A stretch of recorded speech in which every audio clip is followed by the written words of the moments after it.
My name is Greg, and we have a great service planned for you today. We are actually in week 2 of a series we're calling The New Rules of Love, Sex, and Dating. And we wanted to let you know that a lot of the content you're going to be hearing through this series is actually from a book that Andy Stanley wrote, and we'd love for you to grab it so you can interact with these ideas more, and you can find it right on Amazon, The New Rules of Love, Sex, and Dating. Well, we've got the band just about ready to go. We've got Brian, Annie, and Nikki that are going to be leading you in music today. And I want to say thanks so much for sharing this content. You are the reason we're able to get this out to thousands of people a week. Well, let's get started.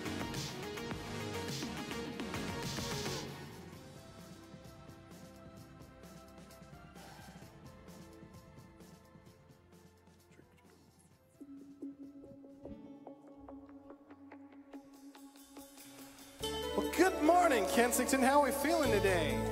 You guys doing all right? Let's get on our feet. We're going to sing about our good, good Father this morning. Here we go.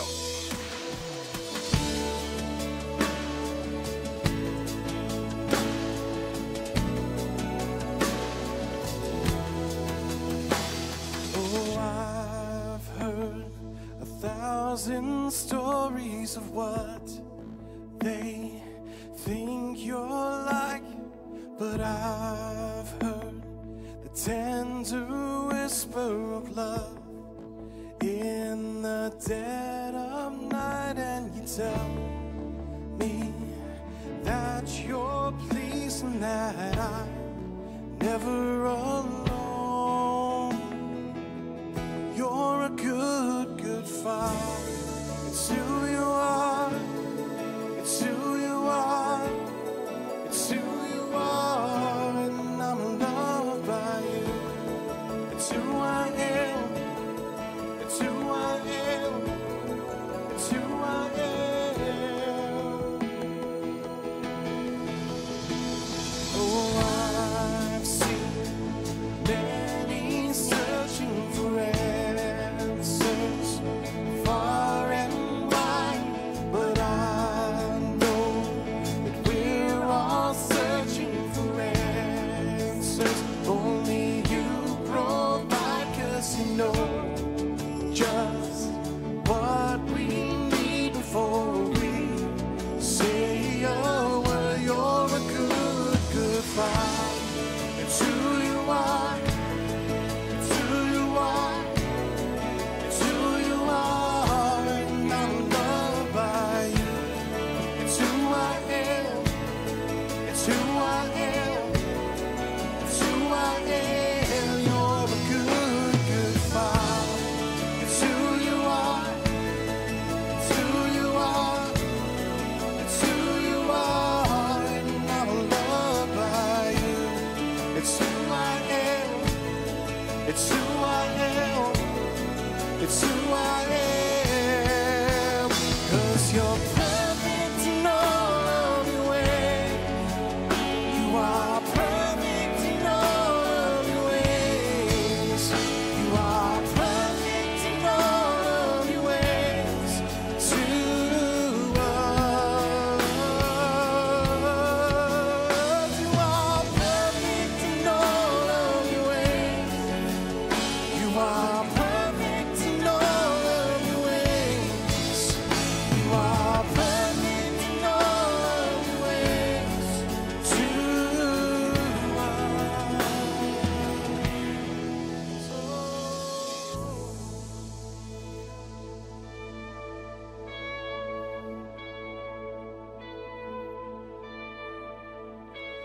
Oh, love so undeniable,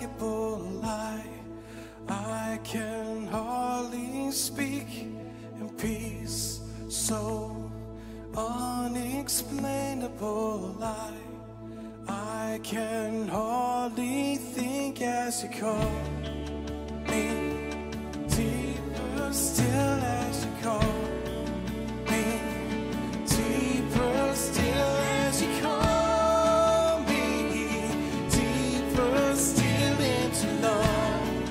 Oh, you're a good, good Father.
Let's sing this out. You're a good, good Father. It's who you are. It's who you are. It's who you are. And I'm loved by you. It's who I am. It's who I am. It's who I am.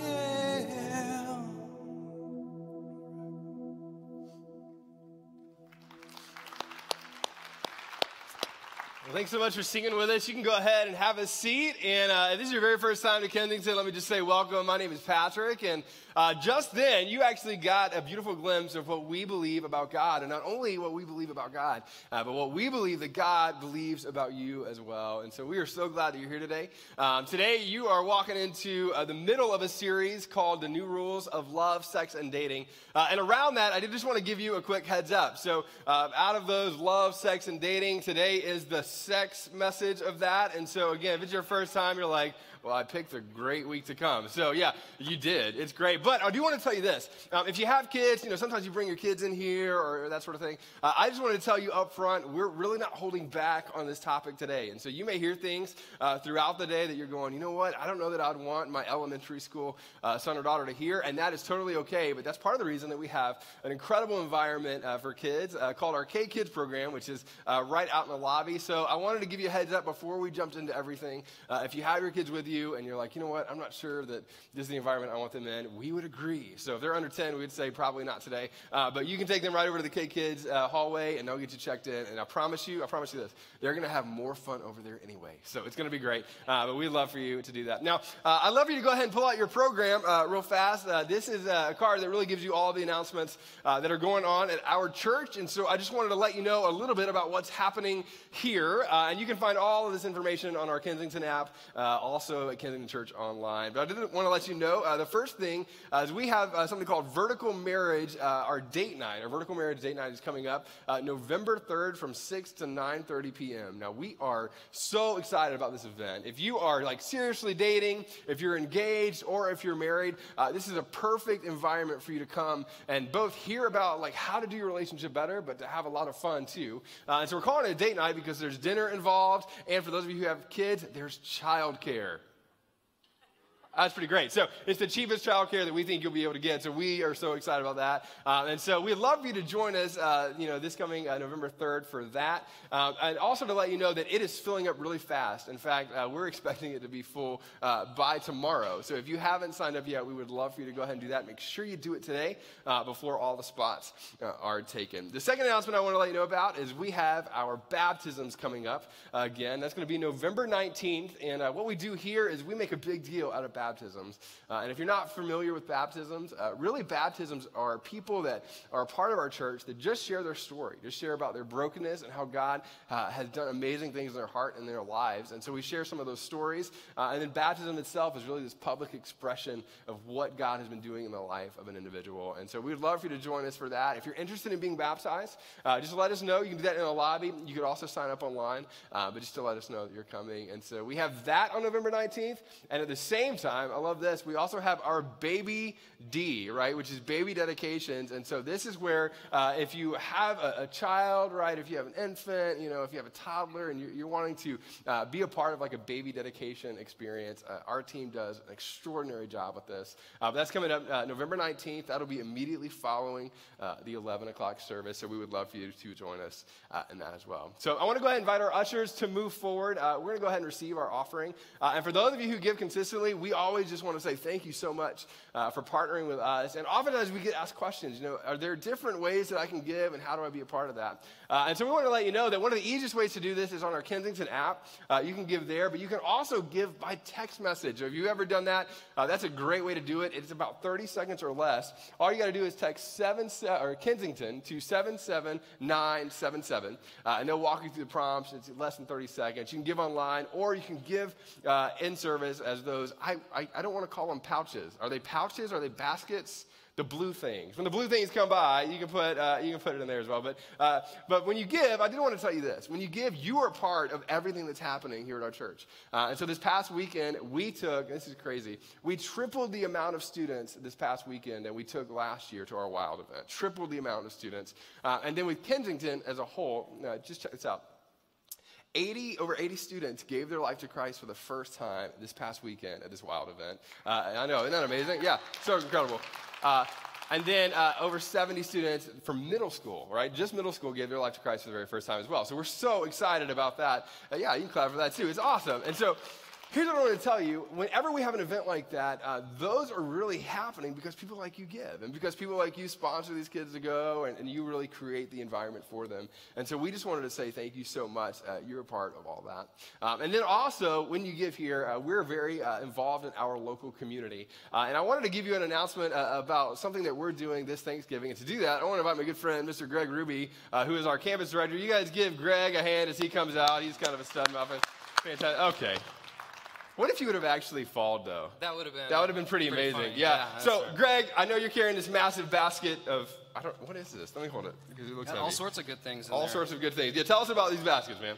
Hey, yeah, so we have a great opportunity November 18th to bless our community through Thanksgiving baskets. Now, these really go to families in need, and we have a great opportunity to partner with our school partner at Traverse Heights Elementary.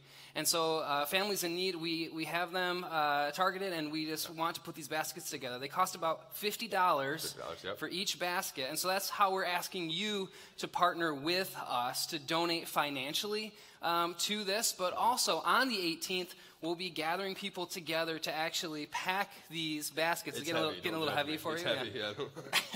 To pack these baskets and then actually drive them to the homes of the families who need them. And so I plan on being there. I'm going to bring my kids. And it's really just a great time for families to come and serve together as well. And I think one of the coolest things about this, this is heavier. Here, do you want me to take it? Yeah, don't judge me. I work out. Yeah. I work out. One of the great things about this is the school actually invited us in. So we're actually going to the school as a church to pack these and to be a part of this. So we're so excited about that. So I'm going to tell you, I think our challenge, we're talking about this a little bit as a staff, our challenge is to do about 100 of these baskets for families at Traverse Heights Elementary, right? So when you factor that in, that's a big amount, but I think we can do it. I think 9 o'clock service could probably give a ton of that, right? 9 o'clock, because 11 o'clock people, right, we won't talk about them.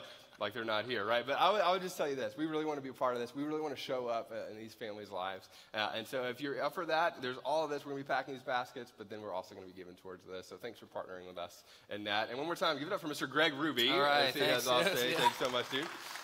All right, so before we jump into the content, we want to give you one more opportunity. If you have kids in the room, you have about 2.5 minutes before all of this jumps in. So you can go ahead and take your kids to K-Kids. But before we jump into the talk, I'd love for you to do this. I'd love for you to go ahead and stand up, give 3 or 4 people around you a high five, and ask them this question. Have you watched the new season of Stranger Things?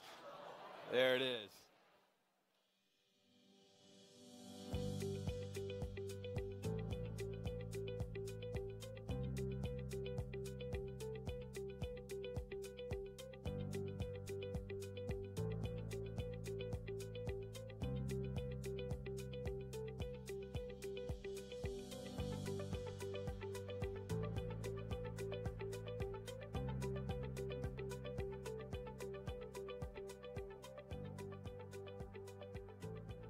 We need to get away. The world is feeling gloomy today. We've been here all day, watching the clouds drift away. I've been feeling so gray, and I'm thinking that you should stay. We'll get lost in the blueberry skies. No one else, just you and I. No, we don't ever have to go down.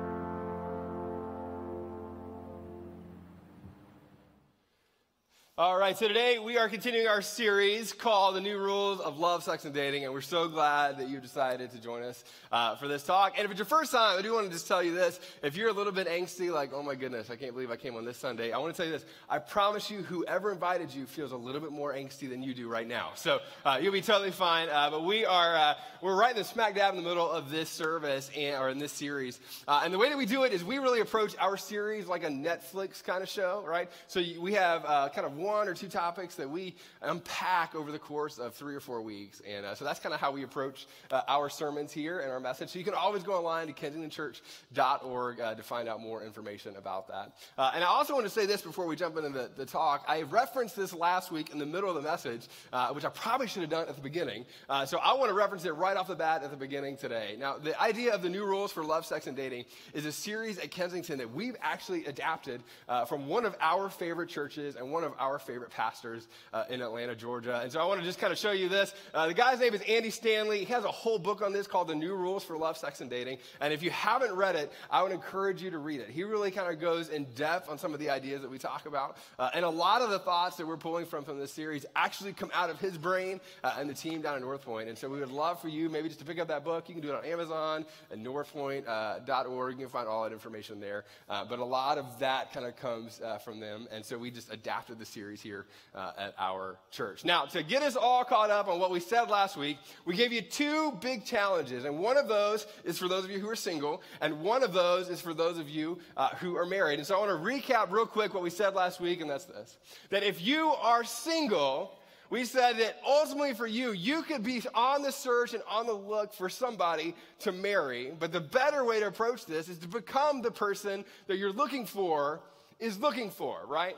Not just to focus externally on trying to find the right person, not just spending hours and hours on Tinder swiping and swiping and swiping and swiping and swiping some more, not just that, but to actually spend time investing in yourself to become the person that you're looking for is looking for. And those of you who are married, we said that this series is so applicable to you because not only do you need to apply this, but you probably need to look at this even more, because some of us got into marriage without ever actually looking at this idea or thinking about who we needed to become, and we just expected to be happy in marriage. And then all of a sudden, you got in marriage, and it took about 3.5 minutes to understand that you are a little bit different than the person that you married, and there's an enormous amount of potential for conflict. And we said this, that for those of you who are married, you need to become the spouse that you would not want to live without, right?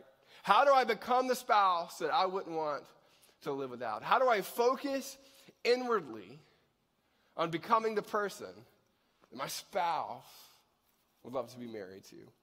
And last week we said that ultimately a lot of us kind of have this right person myth mentality, that if I would have married the right person, I would be happier. If I would just be able to find the right person, then all of a sudden I would be happy. But we said, really, that's a myth. And the reason that we know that is a myth is because the number of people who get married and they discover that they have all of these sort of problems, and then they discover this principle. They discover that the present will be your past, but it will be present in your future. Now, I know that's that's a long, big, loaded statement. So I want to read it one more time, right? The present will be your past, but it will be present in your future. That the decisions you make before you find your spouse actually follow you in to your marriage. And the decisions that you make kind of leading up to your marriage are going to follow you into your marriage. It is so important that we approach who we are and become the people that we're looking for. Now, we referenced last week a passage by one of the writers in the New Testament named Paul, and we said that ultimately when it comes to the right person myth, that's something that we experience in TV and movies and music all the time.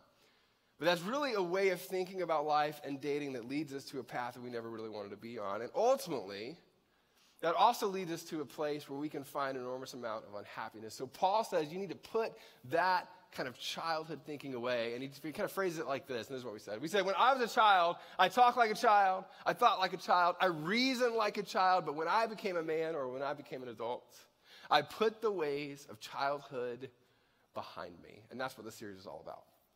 What does it look like to put the ways of childhood and the ways of thinking about relationships and the ways of thinking about dating and the ways of thinking about marriage from childhood all the way back here and approach it in a way where we can actually have the healthiest marriage that we could possibly approach? Now, today is going to be a little bit different, and so I want to kind of give you just a little bit of context of where we're going today. That's kind of the recap of everything that's brought us to where we are. But today, I want to talk specifically to the men in the room. So men, on the count of three, let me just hear you go, like a big grunt noise. Can we do that on the count of three? 1, 2, 3. And the women have never been more attracted to you. It's great. Now, here's why I want to do this. Number one, I don't understand women as well as I probably should to speak directly to women. So I know that. But number two, I want to say this. And when it comes to our culture and when it comes to the way that we approach sexuality and dating and relationships, I believe this with all my heart, that if men in our society and men in our culture could adopt a new standard of thinking and a new way of thinking and a new way of approaching the women in our culture, I believe this with all my heart, that our culture would change so significantly. I think the United States could just, at that point, change the whole world. I really do.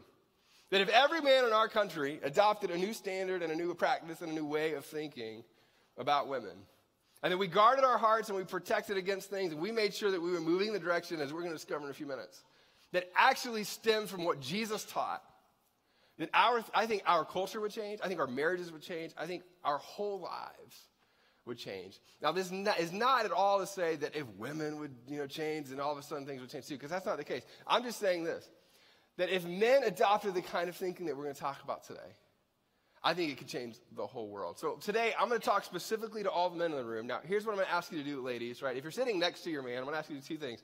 Number one, don't nudge him at any point during this talk. That's going to get weird for you and him, and then he's not going to want to apply it, so don't do that. And then number two, I'm going to say this. For those of you who are single and you're here and you're a woman in the room, I'm going to say this. What I'm going to do over the next few minutes, I think, is paint a picture of what the standard, or maybe for you, the new standard of men should look like. And then encourage you to know that those men are actually out there and that a lot of the men in this room are going to become those men if they're not already. And then lastly, if you're married and you're a woman here, or if you're a parent and you're a woman here, what I want to do is I want to talk specifically to you about what the standards should look like in your home and what you should hold your husband or your spouse or your partner to when it comes to marriage, when it comes to life, and what we should, I think, be training our boys to become. So over the next few minutes, we're going to talk specifically to the guys in the room, and I'm so excited about it. Now, I want to say one other thing. For those of us who are followers of Jesus and your church people in the room, which I love, we're so glad that you attend our church, so that's a big deal. Over the next few minutes, you're going to hear things that you've probably never heard in church before. You're going to hear things that you've probably never heard a pastor say before, and so I'm going to go ahead and tell you, if you have angst, I'm going to let you know the angst is already there. So I'm just going to tell you, we're going to say some things in the room today that are going to feel a little bit awkward and that you may have never heard before, but they're so extraordinarily important to what we're going to talk about today. So I want to give you the challenge before we jump into the content, and that's this. The challenge for us when it comes to looking and viewing at women is this, that women are often viewed, presented, talked about, and sung about like a commodity in our culture, an article of trade or commerce. Now, that's a big statement to make right off the bat, but I'll prove it here in just a few minutes. That women, right, oftentimes are viewed as or talked about as a commodity in our culture.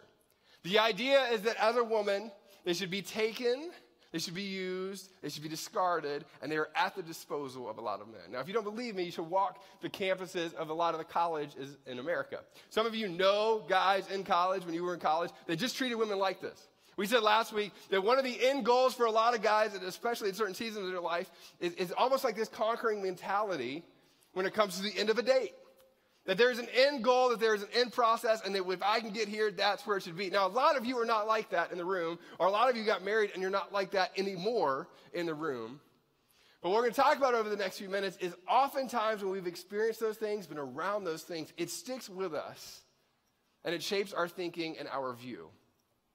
And daily doses of things that paint this kind of picture will impact how you treat the women in your life, no matter how much you love them, no matter how much you care about them. It will shape your thinking, and it will shape the way that you treat them, oftentimes even in the most subtle ways. Now, for those of us who are followers of Jesus, I want to tell you this, that when it comes to the way that we treat women in the opposite sex, Christian men are held to a different standard by what Jesus teaches. Christian men are called to a very different standard in Scripture. And they've been called to that standard for a long time. Whether they've embraced it or not, whether they've ignored it or not, Originally, when Jesus teaches about love and when Jesus teaches about relationships, when Jesus teaches about what it looks like to love selflessly, Jesus teaches in a way that calls Christian men and men that would follow his teaching even in the ancient world to a completely different standard, and in some ways a countercultural standard that was presented to them early on. Now, in the world by which Jesus was teaching, in the world that he was kind of talking about, a lot of the things that he talked about, he would often have a large audience of people that were following him around, but he was speaking to a specific group of people when he spoke. And he's speaking in a lot of ways to this ancient kind of Roman, Greco sort of world. He's talking to the people who are around him who had a very specific mentality around their culture. And sometimes we miss that because back then it was absolutely worse than it is today. It was. In fact, during the time that Jesus was teaching, that some of the writers in the New Testament were teaching, marriage was actually at an all-time low for that area of the world. Men were refusing to marry, and part of the reason that men were refusing to marry is because they were, in some ways, an upper class in terms of the women that were there. They were in a higher class, and they can make different kind of decisions. At the time, prostitution was legal in the area. Prostitution was legal, and not only was it legal, but it was actually viewed by many men as a form of birth control. Now think about that for just a second. And what Jesus is teaching in the context by which he's teaching, in the context by which Paul is often teaching, and Peter teaches, as we're going to look at for the next few minutes, the culture around them was one that had degraded women to the point that they were a means of having children, but a lot of men didn't want to get married. They wanted to have sex, but they wanted just to have pleasure on their own and by their own means in the way that they wanted to approach it. And they didn't want to have kids at the time. Now, eventually, and we kind of know a lot of this because the state was actually sort of looking at a different way of approaching it. And there was this evidence in the state of how they needed to shift these boundaries. Because men were choosing to be single, the Roman Senate actually introduced several different bills at the time. Now think about this. That would require marriage to be mandatory for men. And they did it for political reasons. The political reasons that they approached this were that they wanted to populate what was happening in the Roman world. Marriage and children were viewed as burdens to men. And they had degraded women to the point, now don't miss this, they had degraded women to the point that at some points it was legal to drown baby girls in the river because it seemed like it was reasonable at the time. And it was often a means to split the estate that some of these men were living in. Now, that is infinitely worse, right, than it seems like today. But some of those nuances and ways of thinking, and I don't miss this, have translated over into our culture over hundreds of years and thousands of years and still find the remnants in where we are today. And those remnants of that way of thinking are still in the minds and the hearts of a lot of us, including me at times, when it comes to the way that we approach women. And so the question that we're really going to look at today is this. What is the responsibility of men towards women? What is the responsibility of men towards women? Now, there's a lot of writing about this in the New Testament. There's a lot of writing about this in the way that Jesus talks about it, Paul talks about it, and Peter. And I think we should just start with what Jesus says about this when it comes to love and when it comes to looking at each other. Here's what Jesus says. He's teaching to a group of people and he says this, "A new command I give you, love one another." Now, for us, that seems like a weird new command. But what he's going to do is he's going to paint a picture of what this love actually looks like. And the next words that he says, the next 5 words that he says really paints the picture of what this is going to look like, and it paints the picture in context after he died for what this should look like. He says this, "A new command I give you, love one another." And then he says this, "As I have loved you." Now, they didn't have full context of this as he was talking, but what he's saying is this, that ultimately I'm going to give my life for all people. I'm going to give my life for you. And if you want to know the standard by which we love one another, and if you want to know the standard by which we treat one another, you elevate the other person so highly that you would give their life for others. "A new command I give you, love one another as I have loved you, so you must love one another." And then he goes on. He says this, "By this, everyone will know that you are my disciples if you love one another." Now, here's what I love about this passage. What follows "if" could have been a slew of different things. If you give all of your money away. If you hold up all of the laws that were in, the ancient teaching. If you just pray enough, everyone will know that you are my followers or you are my disciples. That's not what he says. By this, everyone will know if you love one another the way that I have called you to love others. Now, he's talking about this in the context of an ancient world where people would have probably looked at him and asked this. Are you talking about women too? Like when you say that, Jesus, that's great. So I love my brothers, right? Love my friends that are men. But you're not talking about women, right? He's like, no. This is for everybody. In fact, all of the laws, all of the writings of the Bible hinge on this as it pertains to how we love and treat all people. Now, Paul contextualizes this in an incredible way. And he talks about this, and he sort of summarizes it by talking about, look, when it comes to loving other people, love as Christ loved us. And look what he did, and he points to it, that he gave his life for all of us. And then Peter, who's another one of Jesus' followers, actually weighs in, and he contextualizes Jesus' comments, and he says it this way. Peter's talking to husbands and wives, and he says this, husbands in the same way, be considerate as you live with your wives and treat them with respect. Now, this respect idea is something that, we can throw around in our culture, and I know we can.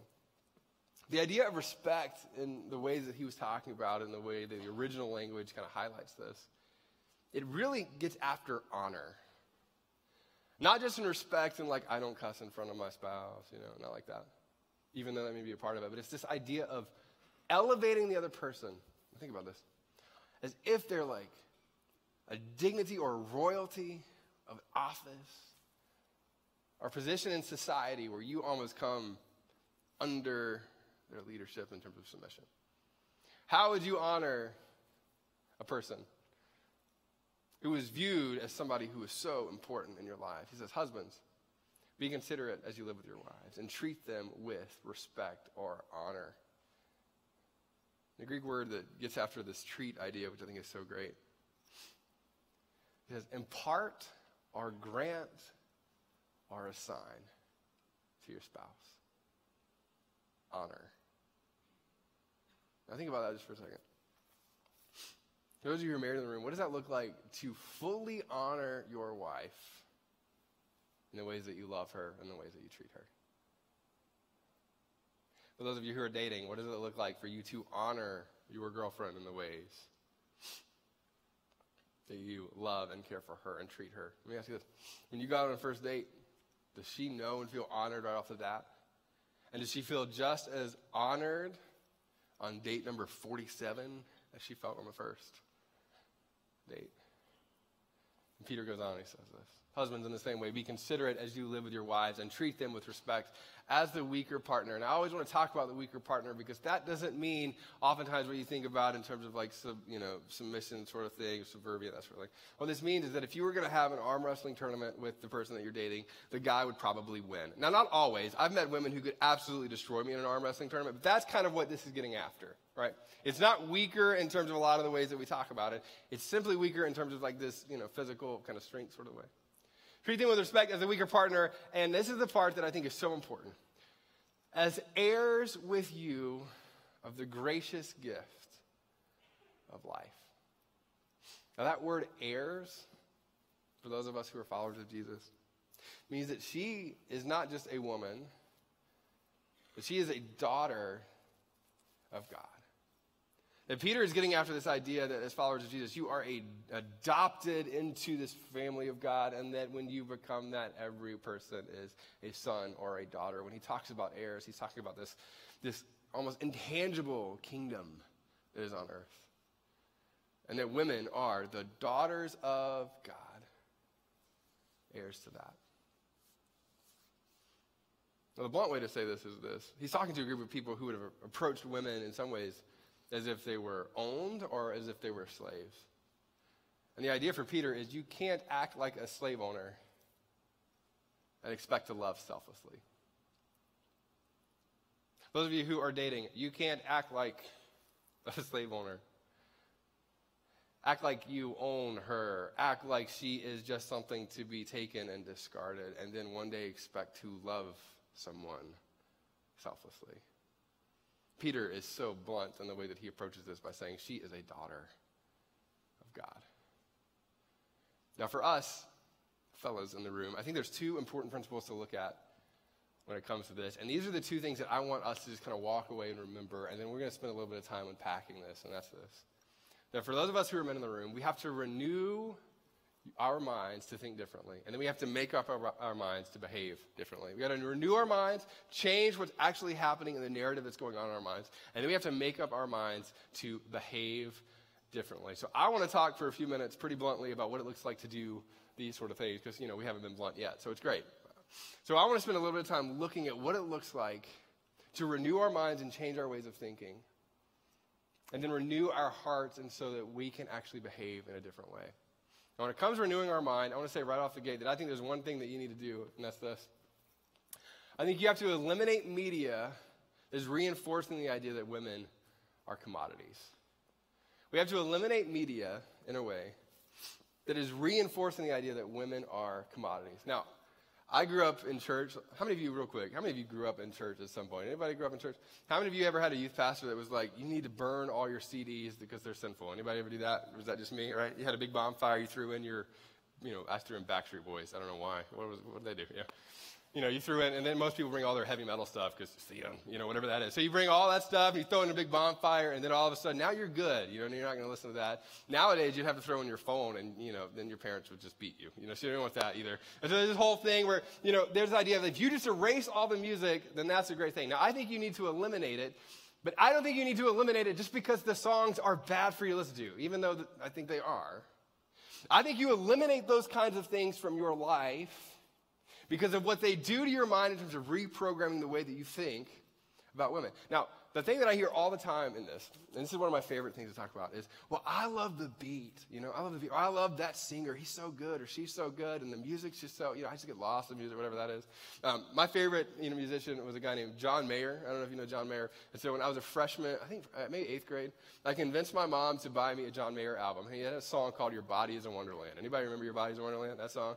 Yeah, you do. All right. And so I remember that. And so what I did is she was all about this. And she looked at me and says, you can buy the CD. All you have to do is make sure you take the lyrics off of that one song. Because I had a chorus teacher who could take lyrics off of songs. And so I did. And then we got the CD and I listened to it. And I'll never forget just thinking in my mind, why would you do that? Right? And part of the reason I was in 8th grade and I didn't need the quotes that were from that album. I didn't need those things. But what was so fascinating to me is that she was so harping on the idea that what I put in my mind was extraordinarily important. And I didn't understand it until later on in life. And I met Emily, and we were in college, and we're sitting in my, old, it was like a 1992 green 4Runner with a stick shift that I never fully learned how to drive, And we're sitting in a parking lot in a library, and I cut on a song. I don't know, I won't say the artist. I cut on a song by an artist. Incredible, I love the song. It had like a siren at the beginning, and I'm not really, I don't dance, but I was attempting, every time I heard this song. So I'm sitting in the car, I am listening to this song. She's sitting next to me, and she's, she's great because she can say things that are so good, and they just shape my direction and heart. So she's sitting there, and I said every lyric to the first verse and a half. And then the chorus, like every one of them, which if you heard me do that would be really humorous for you to watch because it was a rap song and you're like, untuck your shirt, that sort of thing. But I was doing all that. And so I was going off on it. I'll never forget, midway through this song, she just kind of taps me. She goes, hey, do you know what you're saying? And I honestly responded with, well, no, I didn't really realize what I was saying. And she goes, is that really, and she said it's nice. She goes, is that really what you want programmed in your brain about me? No, we'll listen to a Christian worship song. I'm just kidding. What are we going to do? I'm just kidding. So I was like, well, that was the kind of thing. And she wasn't saying that, but that's what she was getting after. And it wasn't about the song, and it's not about the artist, and it's not about those things. It's about what it does to your brain. Now, this is so important because we believe this in other areas of our lives. All of us know about the Nazis in Germany. All of us know about the ways that they dehumanized people in that era. Do you know that one of the ways and one of the tactics that they dehumanized people and tried to break the spirit of this group of people was to name them in ways that continually dehumanized who they were? Women were talked about as rats and whores in Nazi Germany. And it wasn't that they were just trying to be mean. It's that they were reprogramming a group of people to view them in a degrading way. Most of us know about what happened in Rwanda. The opposing side would look at the other side and talk to them as if they were roaches. That was how they talked about people. And it wasn't to be mean, right? Sticks and stones will break my bones. That's not it. It's that there's this breaking of the spirit around the individual that was being called that, because if all of a sudden a young girl in Nazi Germany would have been called that from the time that she was a little girl, all of a sudden it begins to reprogram her brain. I am that. Am I that? Is that who I am? And then it becomes normalized in the culture. There's a dehumanization that happens when you use names like that, and it always leads to some level of cruelty. Now, I'm going to make everybody cringe a little bit for the next few minutes. Are we good? So I want you to take a big deep breath. Can we take a deep breath just for a second? Is that all right? Take a deep breath. Some of you sitting next to your spouse, you're like, this is about to get weird, and you're right, it's about to get weird. I want to look at a few of the lyrics from the top 40 songs. 77% of the top 40 songs right now are either labeled explicit, or they have some level of phrasing in them that is dehumanizing to women. Number 4 right now says this: when I walk in the party, the girl's on me. This is going to be fun for you to hear when me say it. F1 type Ferrari, 6-gear speed. Girl, I love it when your body grinds on me. So put your hands on my body and swing that round for me. You know I love it when the music's loud. Strip that down for me. Number 22. Love in 1,000 different flavors. Wish I could taste them all. No, I ain't got dinner plans, so you can bring your friends. I swear that to all y'all, my type, all the girls in here, if you are feeling thirsty, come on, take a sip, because you know what I'm serving. Number 10, I'm going to catch the rhythm while she push up against me, and she's tipsy. I've had enough convo for 24. I peep you from across the room. Pretty little body, I need to get you alone. Now, for those of you who are sitting here thinking, well, that's just now, and those millennials kind of thing. 1977 brick house. You want to do that one? She's a brick house. She's mighty, just letting it all hang out. She's a brick house. That lady's stacked, and that's a fact. Ain't holding nothing back. Then the one that I read recently that I thought was just, that's it. Let me pull it up. It says something so startling in it that I felt a little bit nauseous as I was reading it. It says this: love in 1,000 different flavors. Wish I could taste them all. I said that. No, I ain't got no dinner plans, so you can bring your friends. I swear that to all y'all, my type. All the girls in here, if you're feeling thirsty, come on, take a sip, because you know what I'm serving. Bad girl gonna swallow. Bust down on my wrist in this bitch. 77% of the top 40 songs are degrading to women in our culture and over-sexualize that. So here's what I say to you that are guys, right? And I say this because I love pop music. And I say this because when I am with Emily and the song comes on, even in college, what she says is so true. That if you have songs on your phone or your iPod or your Spotify playlist that have the word bitches or hoes in it, you are programming your mind to dehumanize the women that are in your life. Think about that for a second. How much time do you spend listening to music? How much time are we exposed to these thoughts and ideas? And it leads us to a posture, whether we know it or not, or mean to or not, to view women in a way where they aren't human.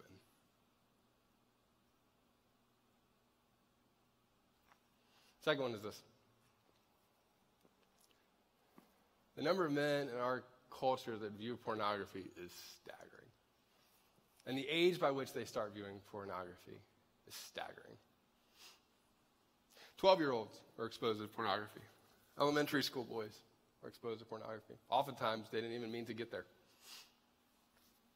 I was 11 Back when dial-up modems, you remember dial-up modems with the noise, it just made you want to pull your hair out? And I didn't even mean to. I'm on the computer, my mom's in the kitchen, and I got an email, and it said something about a band that I liked or something, and I clicked it, and it was like, kind of clickbait, and it took me somewhere. It was pornography. As a kid, I was exposed to that. And for years, I struggled with that in middle school and high school. Pornography is so apparent in our culture, in our country. The problem with pornography is this. That anytime you watch pornography, what you are saying is that real bodies aren't good enough. You're saying one body isn't good enough.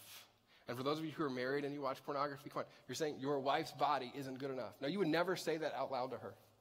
But every time you engage with it like that, that is what you are saying in your mind and in your heart.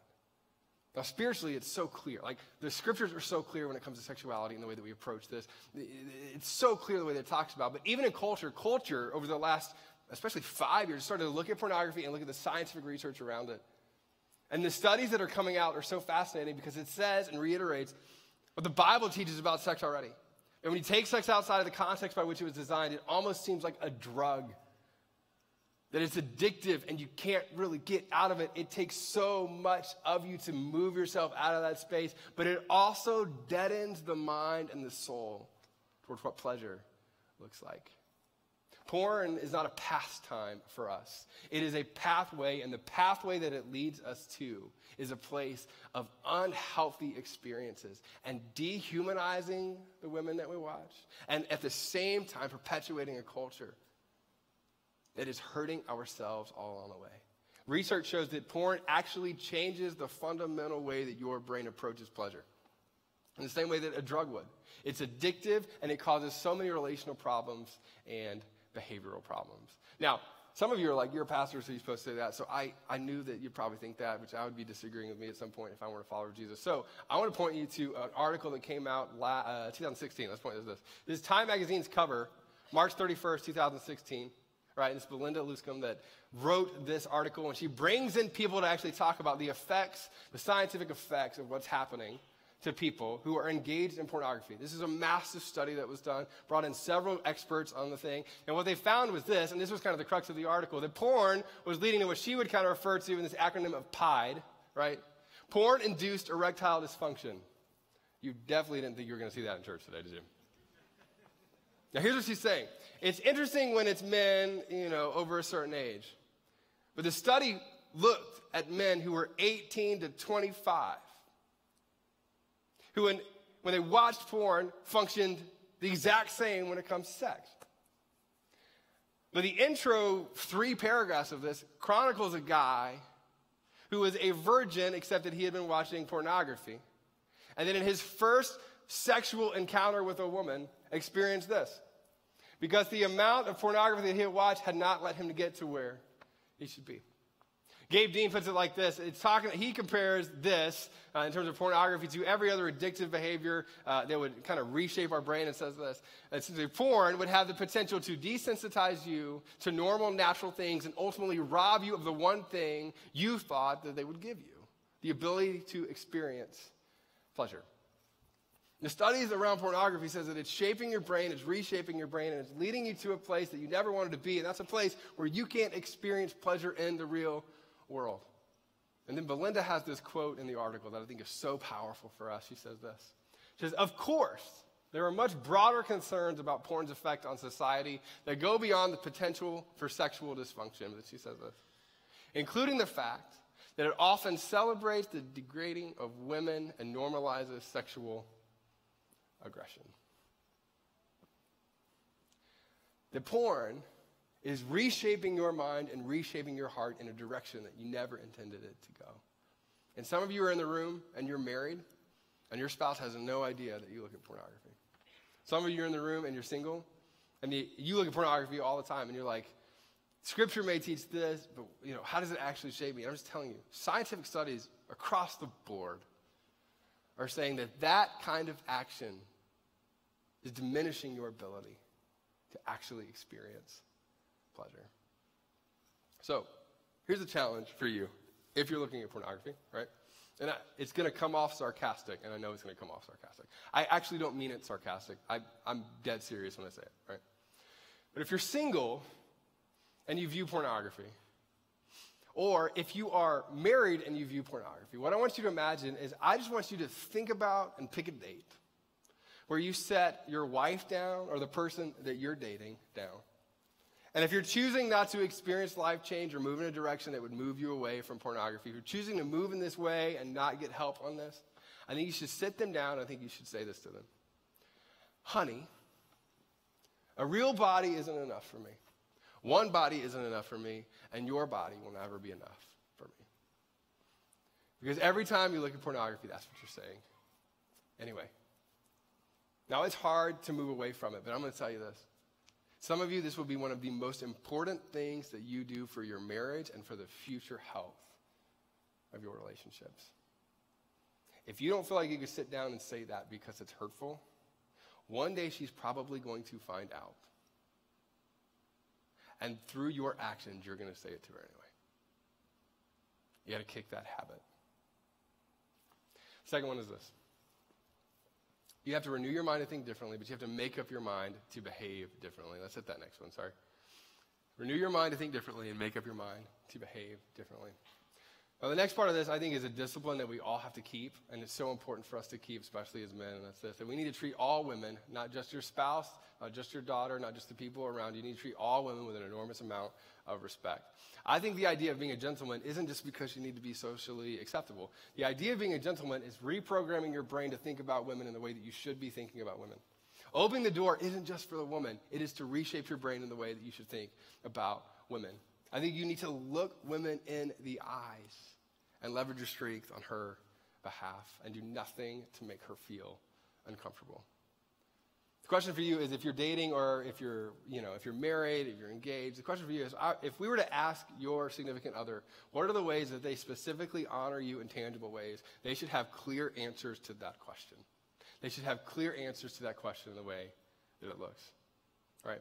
Second thing is this. I think you need to invest in your marriage, right? Or invest in your marriage by protecting your future intimacy. And this is going to be the last one, and then we'll wrap up. When it comes to sex outside of marriage, we've had several talks on this. We've talked about this a lot. But having sex outside of marriage is reshaping your brain and reshaping your heart in ways that you never wanted it to go in. All right, sex outside of marriage is moving you in a direction that you never wanted to go. And the reason for that is because what you ultimately desire is intimacy, and intimacy is fueled by exclusivity. The intimacy that you desire is fueled by exclusivity. It's fueled by looking at the person and saying, I choose you, and I choose you only for the rest of my life. That you can be vulnerable with me, and this is a safe place. That in every area of our life, we can choose exclusivity with one another. That I don't even have anybody to compare you to. You're my one and only. Intimacy is fueled by exclusivity. I was down at the Wild Retreat this past weekend, and there's hundreds of these high school students. I'm sitting over lunch with one of the students, and we're talking about dating relationships, because that's what high schoolers love to talk about. And he's asking me questions around sex. And I thought to myself, can you imagine if this 15-year-old kid who hadn't had sex yet were able to walk through the course of his life and only have sex with one person, and they choose exclusivity. Now, the second point around this that's never popular, and I know it's never popular, but I'd still say it anyway, that I think you got to move out and don't live together. Now, there's two sides of this. Number one, I think the sex outside of marriage is a piece of this. The other side of this is that statistics, right? This is, I geek out on this. Statistics would say that if you're living together, the odds of you actually getting a divorce later are significantly higher. 7 times higher that you will divorce if you live together before marriage. It's like, oh my goodness, that's a massive, massive statistic. Not only that, you're 5 times more likely to be unfaithful after you're married. Now, what we all say is this, and I know that we all say this because I say this in areas of my life too. You're like, well, those are just statistics, and I'm never going to be a statistic. But if we were to flip this in another area when it comes to like your physical health, right? If we were to look at you and say, look, you are 2 or 3 times or 7 times more likely to have a wreck when you get in the car. Would you put on your seatbelt or would you not put on your seatbelt? Would you get in the car or would you not get in the car? When you put it in other areas of our lives, we're going, I would never do that. But when it comes to sex, when it comes to living together, when it comes to doing that sort of thing, I know it's like the weirdest thing. Of course the pastor's going to say that. He's old-fashioned. I probably am old-fashioned, but I'm also saying this. Statistically speaking right now, if you do that, you are positioning yourself to not be set up for the marriage that you want to have, and when you stand at the altar and say, I choose you forever, you're positioning yourself not to be able to say that well. And so because I love you, I say this, move out, don't live together. One of my favorite stories this past year, I get to marry all kinds of people. I love it. I love marrying people. One of my favorite stories, there's a couple who've been living together for years and years and years. They had 3 kids together. And we started talking about it. We started talking about faith. We started talking about Jesus. And they are 3 months out from their wedding date. They've been living together for, years. And we had this conversation about what does it look like to live your life in the way that Jesus teaches that you should live your life. Now, I love this. Here's what he did. He said, you know what? I know we're a few months out. It's difficult when it comes financially. It's difficult when we kind of manage this. And after that many years of being together and being sexually active, pausing for the next 3 months is going to be hard. But I'm going to choose to follow Jesus in that. And they moved out. 3 months before, I'm like, that's powerful. That's looking at your wife one day and saying, I value you so much to protect our marriage against those statistics. Move out and live together. And then the last one is this. If you're single, and this is always a fun one. If you're single and you're currently sexually active or you've been sexually active, with the relationship that you're in, or if you're pursuing dating relationships with that end goal in mind, one of the most powerful things that you can do is take a year off.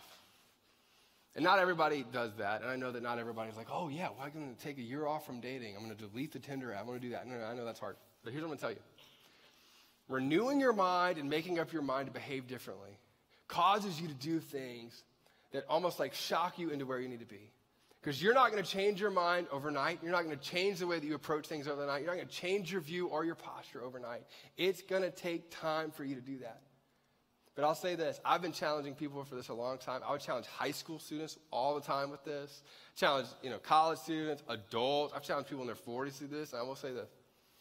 The people who take me up on this, to say, you know what, I'm going to choose to change my mind and refocus and do things differently. I'm going to tell you, they always come back and thank me later. They do. People come back and say, I'm so glad I took a year off. It helped me to reset. I'm so glad I decided not to do that for a year. If you are sexually active right now and you're in a relationship or, you can't just well, now we're just going to stop. Some of you need to take a year off. Some of you need to look at him, right, and say, I love you enough to say we're going to break up for a year so that we can both reset and come back. But what if he leaves me? Well, you probably should. You probably need somebody different. Those are the fun pastor things to say. All right, the last thing is this. We'll wrap up. Renew your mind to think differently and make up your mind to behave differently. I want you to remember that. Now, we're going to wrap up our time together today by I want to say one last thing. Some of you, you've heard this. When you hear about pornography, you're going, you know what, I'm in that, and I don't know how to get out of it, and I just feel the weight. Chances are, if you're watching pornography right now, you probably feel guilty about it in some level. You probably don't like hiding it. You probably don't like deleting your history. You probably don't like whatever that is. And oftentimes when it comes to Christianity, the assumption that if I am a part of things that Jesus teaches against, then the whole time God is looking at me doing this. Some of you in the room who are sexually active and you're there and you're like, you know what, I want to follow Jesus. I'm not sure what that looks like here. I don't even know if I can. For the last 10 years I've been doing this, or 20 years I've been doing this. And following Jesus in that feels difficult. And you're like, is there a way out of that? And is there a way towards forgiveness? And the truth of the gospel is yes to both. That the whole message of Christianity is that every single one of us are broken people. That the whole message of Christianity is that no one has it all together. But the thing that separates Christianity from every other religion is this. Is that Christianity says that you can't do it on your own. That you can't be disciplined enough on your own. That you can't just choose some things and just move through your life on your own. That you're not strong enough to do it on your own. And you're certainly not strong enough to be good enough for God on your own. We're all imperfect. We all have sin. We all have brokenness. You can't do that on your own. The message of the gospel is that Jesus came on our behalf to make us both right with God and then to empower us to move forward in our lives as we are dependent on him. The gospel message says you can't be right with God on your own, but through Christ, you can be made right with God. And you can be empowered to change your life. For those of you that are already followers of Jesus and you're kind of sucked into this world, I'm just telling you this. That's a choice you're making, but you have already been empowered to move out of that. Paul talks about this in terms of reaching towards the power that's already been given to you and accepting it. And for those of you who are not followers of Jesus, I'm going to tell you this. I think you should apply everything we just talked about. But at the same time, I think you also need to realize that on those moments when you find your breaking point that you don't seem to be able to move forward in, know that there is something bigger than you and more than you and an empowerment that is beyond you that you're searching for. And some of you already know that. Some of you already felt that. And it's a matter of readjusting your sights to say, I'm going to follow the only one who can lead me out of that brokenness. For the next few minutes, I want you to watch this video clip. It's going to paint such a powerful picture of who you are and who you are in relation to God and how that brokenness can be redeemed. Let's watch this together.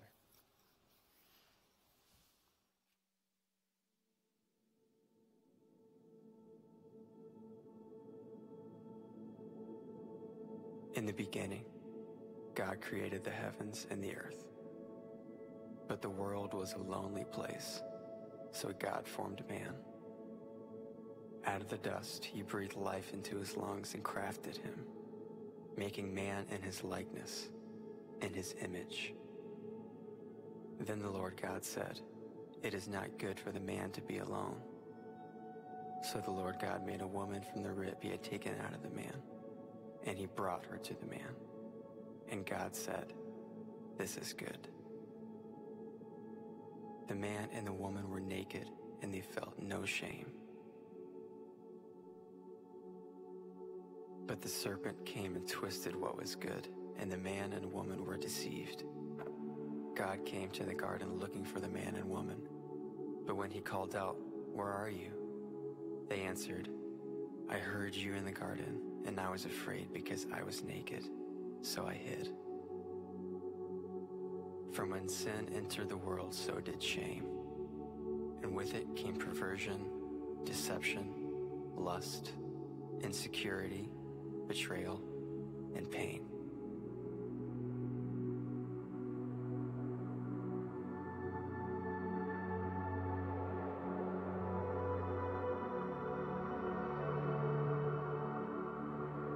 And so began the separation of human beings from their Creator in heaven.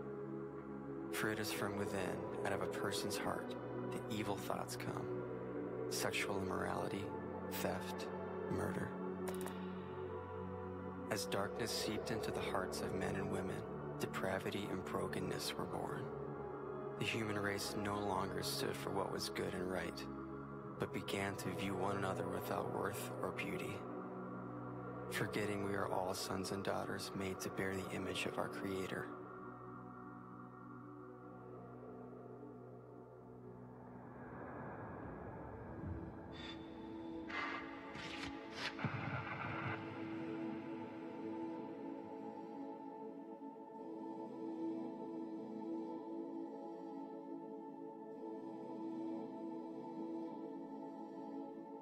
God loved us so much that he gave his one and only Son, covering our nakedness and sin in the righteousness of our Savior Jesus Christ, offering his life out of the darkness and into his glorious light. He himself bore our sins in his body on the cross, so that we might die to sins and live for righteousness. By his wounds you have been healed. He calls us man and woman. Love each other as I have loved you. He calls us sons and daughters. Flee the evil desires of your youth and pursue righteousness, faith, love, and peace, along with those who call on the Lord out of a pure heart. He calls us into maturity as brothers and sisters. Do not conform to the pattern of this world, but be transformed by the renewing of your mind. Then you will be able to test and approve what God's will is, his good, pleasing, and perfect will. No temptation has overtaken you except what is common to mankind. And God is faithful. He will not let you be tempted beyond what you can bear. But when you are tempted, he will also provide a way out so that you can endure it.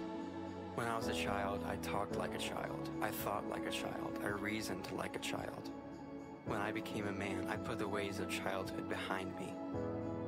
Rather, clothe yourselves with the Lord Jesus Christ and do not think about how to gratify the desires of the flesh.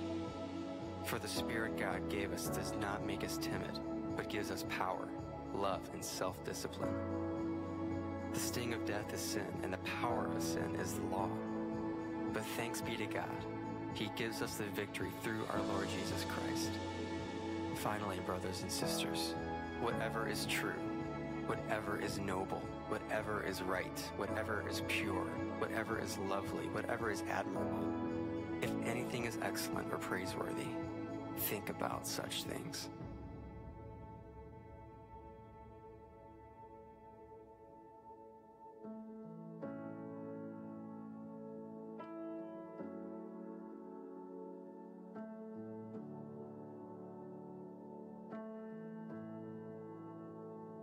In the morning when I rise, in the morning when I rise, in the morning when I rise, give me Jesus.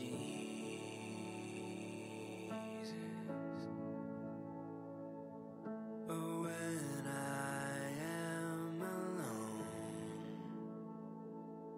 Oh, when I am alone. Oh, when I am alone. Give me Jesus.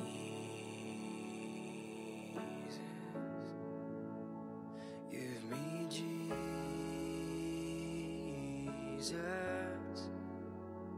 Give me Jesus.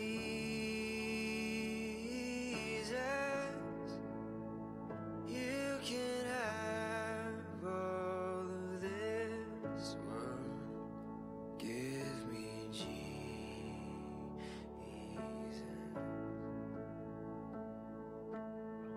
Let my heart want for nothing but you, just you. Let my heart want for nothing but you, just you. The riches of this world could never satisfy. Let my heart want for only you. For me, only Jesus. For me, only Jesus. Give me Jesus.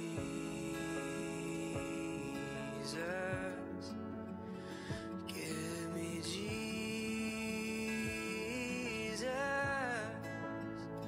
You can have all of this world. Give me Jesus. Give me Jesus.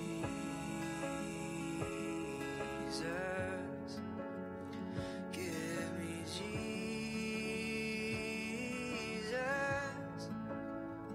You can have all of this world. Give me Jesus.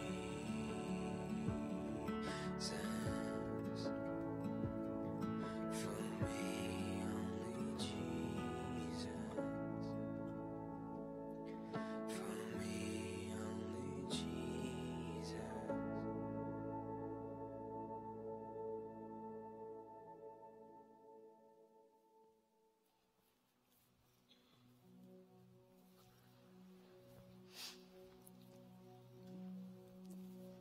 So, when it comes to our culture, when it comes to the way that we treat women, I want to talk specifically to you guys. Some of you, you're like, I'm not as bad as that, or I'm not doing that, or those kinds of things. But for many of us, even those of us who are followers of Jesus in the room, there are subtle ways that we just have that as a part of our lives, whether that's through the things that we listen to, the things that we engage in, the things that we allow other men to say or do around us or around the women in our lives.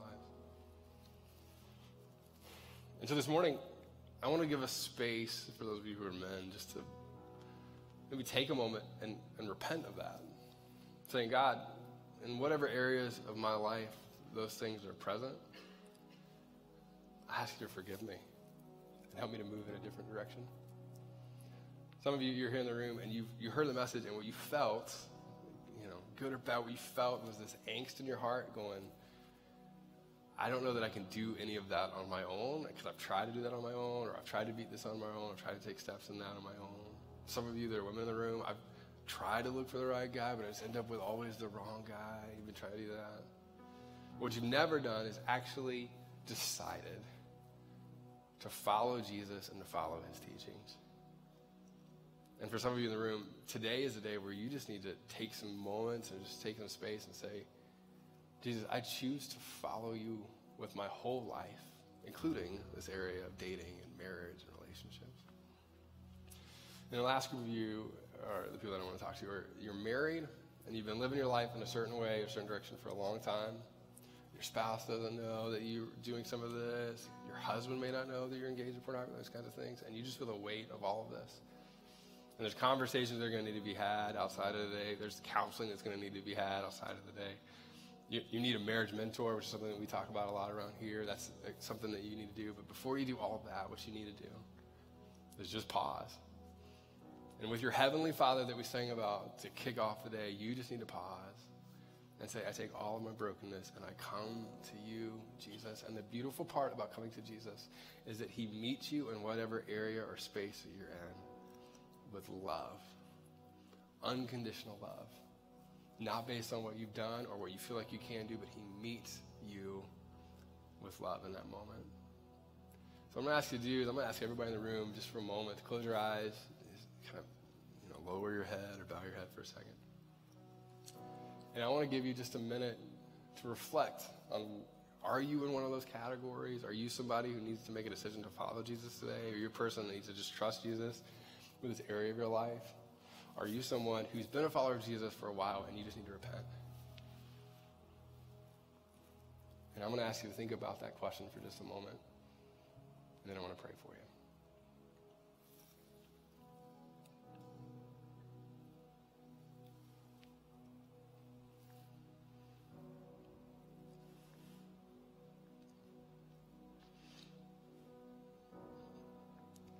Father, it's in moments like this when it's quiet that it feels like our whole heart kind of feels exposed.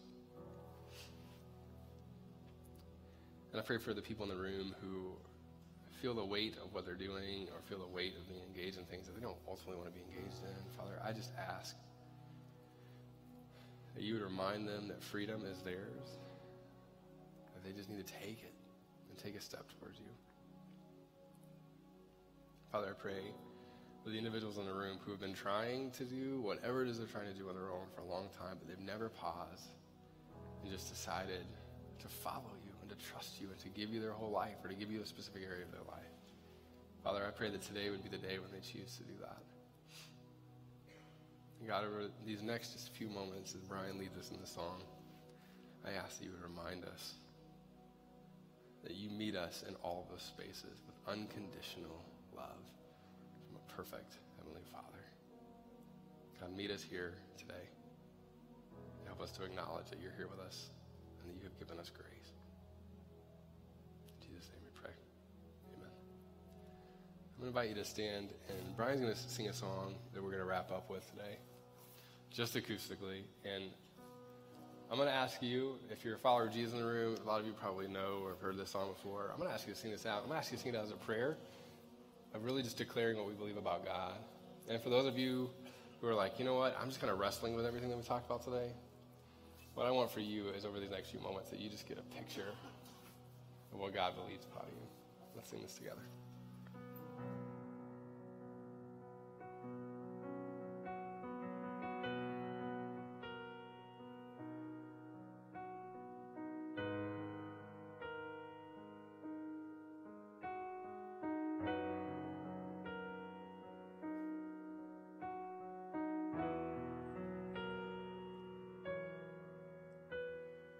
He is jealous for me. Love's like a hurricane. I am a tree bending beneath the weight of his winds and mercy. When all of a sudden I am unaware of these afflictions eclipsed by glory, and I realize just how beautiful you are, and I reach your affections are for me. And oh, how he loves us so. Oh, how he loves us. How he loves us so.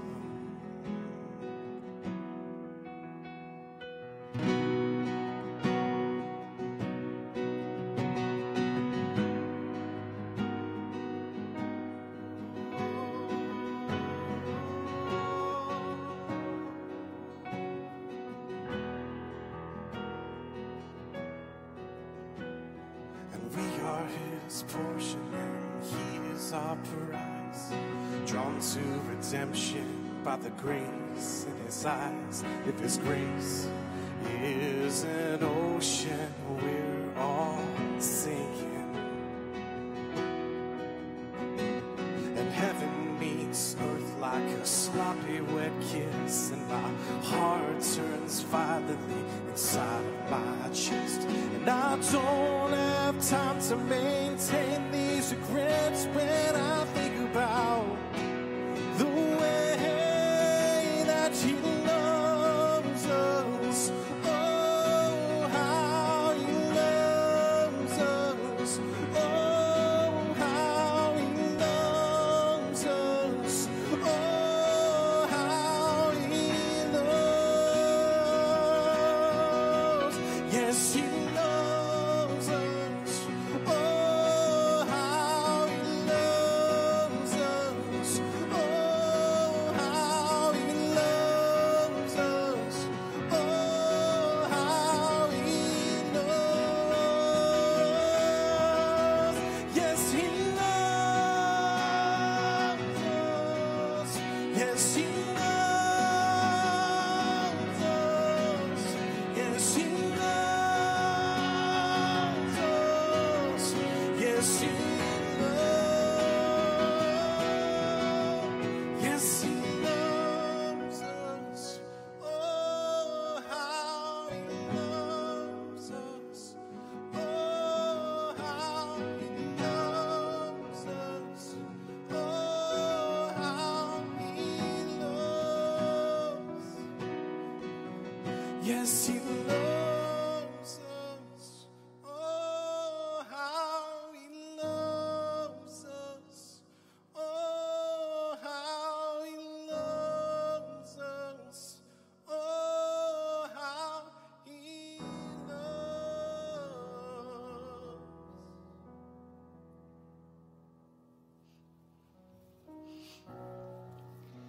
So, for some of you today, your next step needs to be having a conversation with somebody today, like before you leave.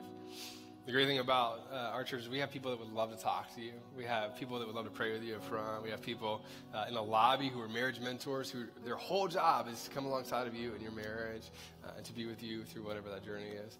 But what I would encourage you to do is if you need to take a next step, don't wait till after lunch, Don't wait until later on in the day. Don't pick, later on in the week. I would take a next step today into whatever direction that you need to take a next step on. And specifically, I want to say this, for those of you who are just kind of struggling with the pornography thing that we talked about and that hits you specifically, we want to talk to you specifically about some next steps that can really practically help you kind of come out of that and move in the direction that you want to go. So again, thank you so much for being with us today. I know today is a heavy thing. You probably never heard most of that in church before, so thanks for tracking with us through all that. But we want to come alongside you and partner with you in any way that we can. So again, make sure to take a next step today. And then next week, we're going to be talking specifically about how to prepare for marriage, and for those of you who are married, what it looks like to prepare for your future in marriage and how you do that well. Thanks so much for joining us. We'll see you right back here next Sunday.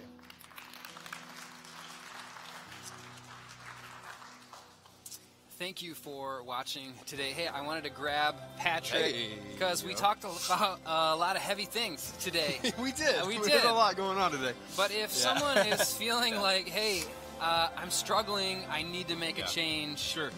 What are some good next steps for them? Yeah, so, I think, we talk a lot about pornography today. So that's kind of one of the things, like, out of the day that a lot of people kind of take away. And so I would say this. If you or someone, you're at your house or, you're watching today from a coffee shop and you're like, I struggle with that. That's one thing that's part of my life. I would say this. You're not alone. Right. There's a lot of people that struggle with that. I struggle with that for Sure. years and years and years. But I would say is one of the first steps toward moving towards that is you need accountability in your life. And that's part of why small groups are so important for us. But also, you need like one or two people who are really engaged in making sure that you're taking steps forward. So I'll tell you, like for me, right, since that time, that season, I never wanted to fall back into that. I never wanted to do it. Right. And so like my wife has every password to any and everything that we have, like my phone, all my accounts, the whole deal. Yeah. And I actually have software on my phone and on my laptop, and so she gets an email every week that lets her know if I went to any questionable sites. Another guy gets an email for that every single week. Yeah. And then I actually have it sent to somebody in church, like at the work, because I want it to be that big of a deal. So those are a couple ways that I think make sure you're accountable. I think people need to have your passwords. You need to make sure you don't have any space to hide. Yeah, when it comes to that. that's So, great. yeah. Well, thanks so much. Yeah, man, Thanks, absolutely. Patrick. Thank you. Yeah. Thanks for watching. Yep. Well, hey, we don't want you to walk this path alone, and really, we can't make these major life shifts all by ourselves. So we'd love to partner with you in this.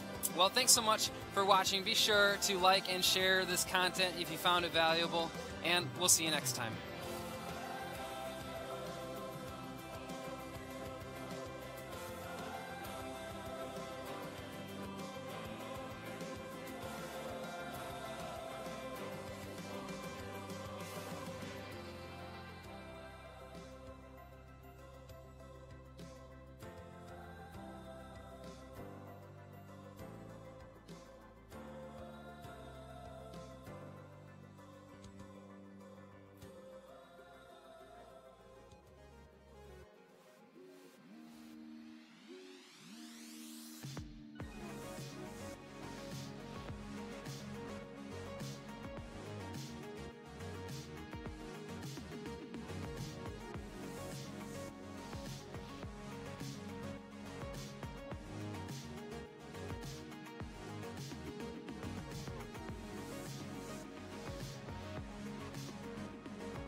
Hi everyone, my name is Greg. Welcome to Kensington Church. We have a great service planned for you today. We are in our second week of a series we're calling The New Rules of Love, Sex, and Dating. And we wanted to let you know that a lot of the content that we're interacting with during this series actually comes from a book that was written by Andy Stanley, who's a pastor down in Alabama at North Point Church.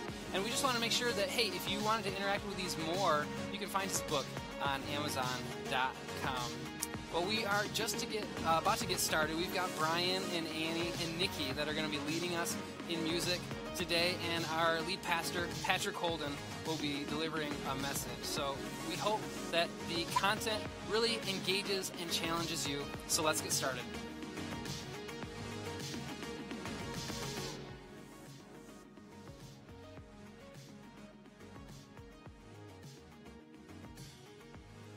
Good morning, Kensington. How are we feeling today?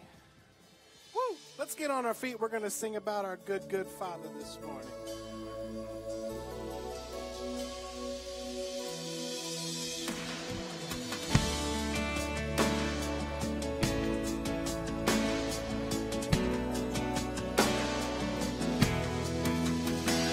Oh, I've heard 1,000 stories of what they think you're like, but I've heard the tender whisper of love in the dead of night, and you tell me that you're pleased and that I'm never alone. You're a good, good Father. It's who you are. It's who you are, it's who you are, and I'm loved by you. It's who I am, it's who I am, it's who I am. Oh, I've seen many searching for answers far and wide.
It's who you are.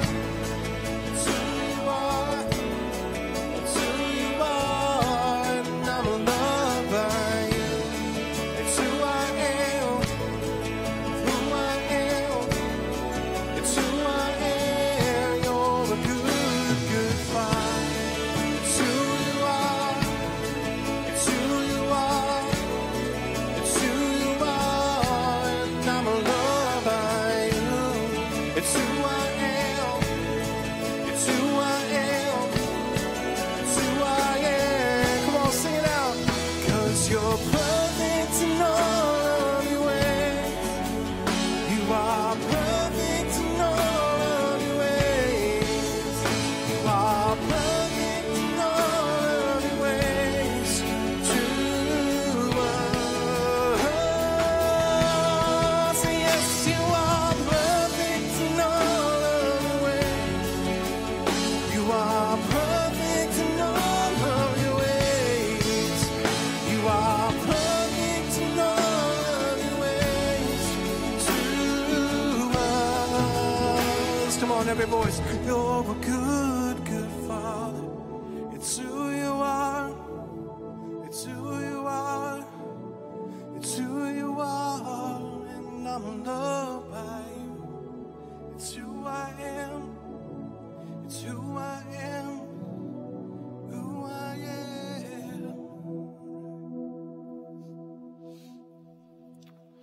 Well, thanks so much for singing with us. You can go ahead and have a seat. And I just wanted to say welcome. We're so glad that you're here. My name is Patrick. I'm the lead pastor here. And if this is your first time, we're just so excited that you decided to join us today. When you hear a song like that, maybe you come into church, what's interesting about a song like that is for those of us who are followers of Christ, we would say that that's what we believe about God, and that's what we also believe that God believes about us. And so we just wanted to start our day singing what we believe about God and what he believes about us right off the bat. So we're so excited about that. And again, thanks so much for singing. And if it's your first time, when you come to church, we know that it's kind of a big deal. So when you come to church, it's kind of like, if I'm coming for the first time, what is all that is happening and that sort of thing. And so what we like to do is we actually give you a program when you come in, just to kind of let you know a little bit more about our church and what's happening around here. So I'd love for everybody to go ahead and pull this out. In this program, I want to walk you through just a couple of things that are happening here at our church and around our area. Now, the first thing is today we are right smack dab in the middle of a series called The New Rules for Love, Sex, and Dating. Now, this is the middle installment of that series. So here's what I want to tell you. If you are a parent in the room and you have your kids with you, this is going to be one of those days that we might ask you, you might want to drop your kids off at our K-Kids environment or do something where they're not in the room. We're not really holding back today when it comes to what we're going to talk about when it comes to sex, when it comes to the value of women and all of those kinds of things. And so we're going to say some, pretty, how would you say, stunning words. Stunning. That was a great choice. But stunning words when it comes to this. And so we would love for you just to kind of be mindful of that. We've rated the service PG-10.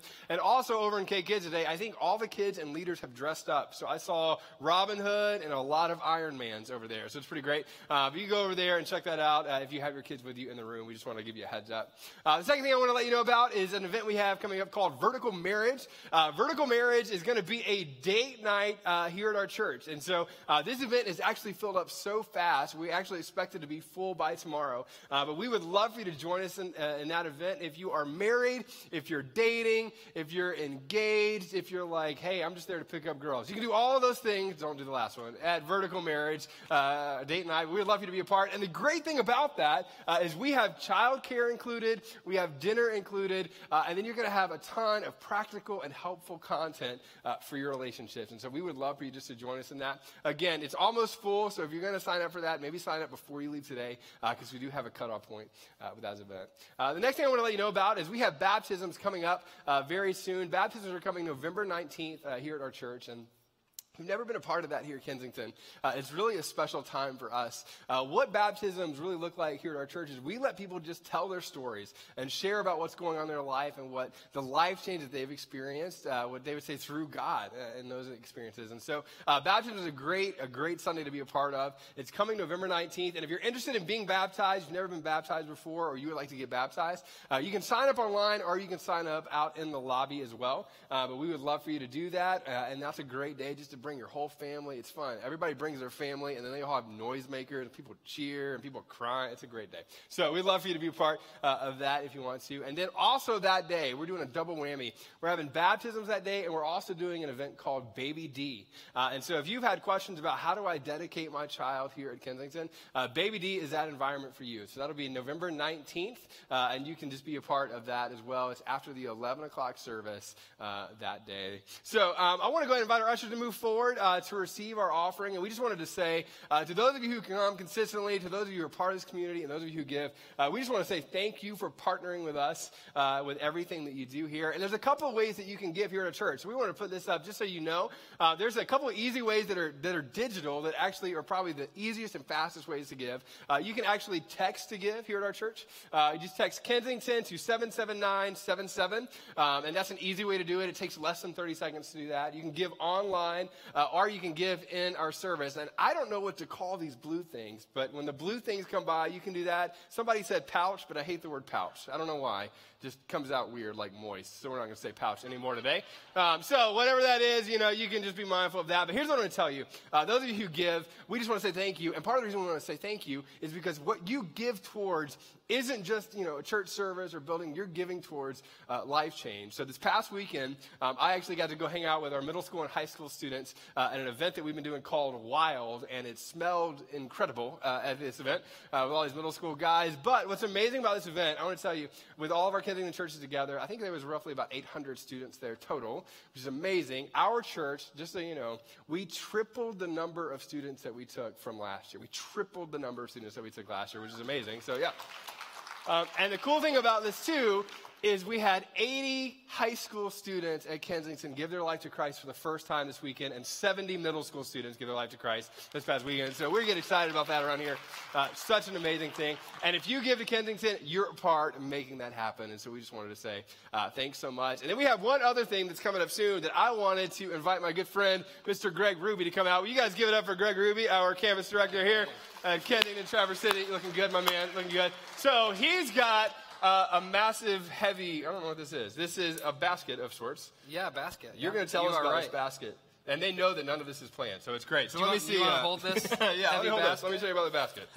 Well, we have, an awesome opportunity for the church to come alongside our school partner. This is heavier than it looks. Sorry. Is it heavy? Oh, yeah, sorry. You'll be okay. Yeah, I'll be all right. With our school partner, Traverse Heights Elementary. Yeah. And each of these baskets. Sure.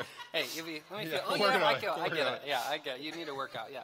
But each of these baskets cost about $50 to put together. Yep. And we have a lot of families at the elementary that need these baskets so that they can have a great Thanksgiving. And so the way we're asking you to partner with us is to donate financially so that we can cover the cost of these baskets. But there's also an opportunity on November 18th to all gather together at the school, which is a great opportunity.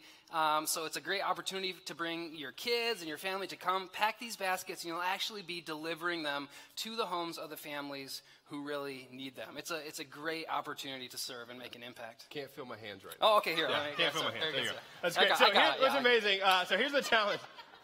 Everybody's like, who is this guy?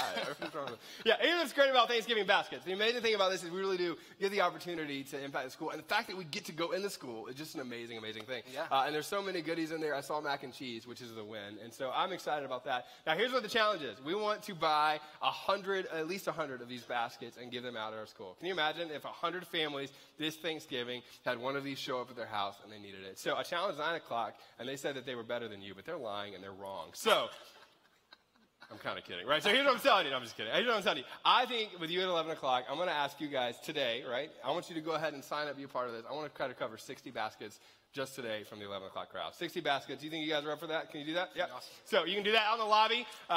There's ways to give out there. You can also do that online. But today we want to cover 60 baskets with the 11 o'clock and show them up. So that's what we're doing. Hey, one more time. Get up for the Greg Ruby. Thank you. Gregory Allen Ruby. Thank you so much. Fantastic. Hey, all right, so here's what we're doing. This week is an incredibly big week. Number one, because we're right in the middle of love, sex, and dating. And again, one more time, last chance to get your kids out of the room before I say all the things, right? So make sure if you want to do that, you can. Second thing, Stranger Things comes out. Anybody watch Stranger Things? Yeah, all right, so here's what I want you to do. I want you to go ahead and stand up, give 3 or 4 people around you a high five, and ask them the question, have they watched Stranger Things yet, or do they plan on doing it? So stand up, give 3 or 4 people around you a high five, and ask them, have you watched Stranger Things yet?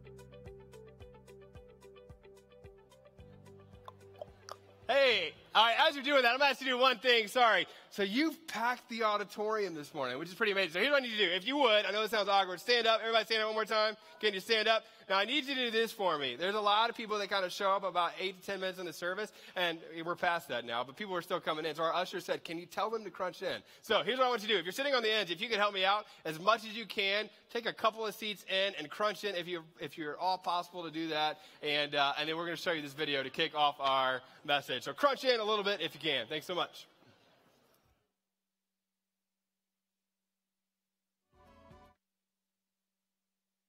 We need to get away. The world is feeling gloomy today.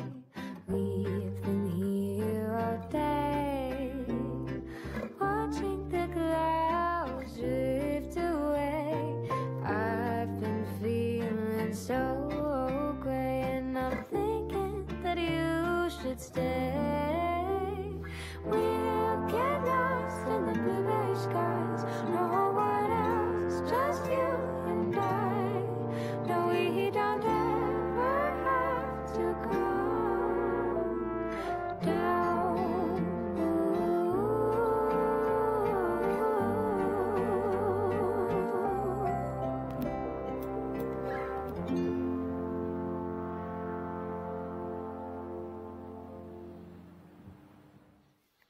All right, so we are in part 2 of a series called The New Rules of Love, Sex, and Dating. And I want to say this kind of right off the bat.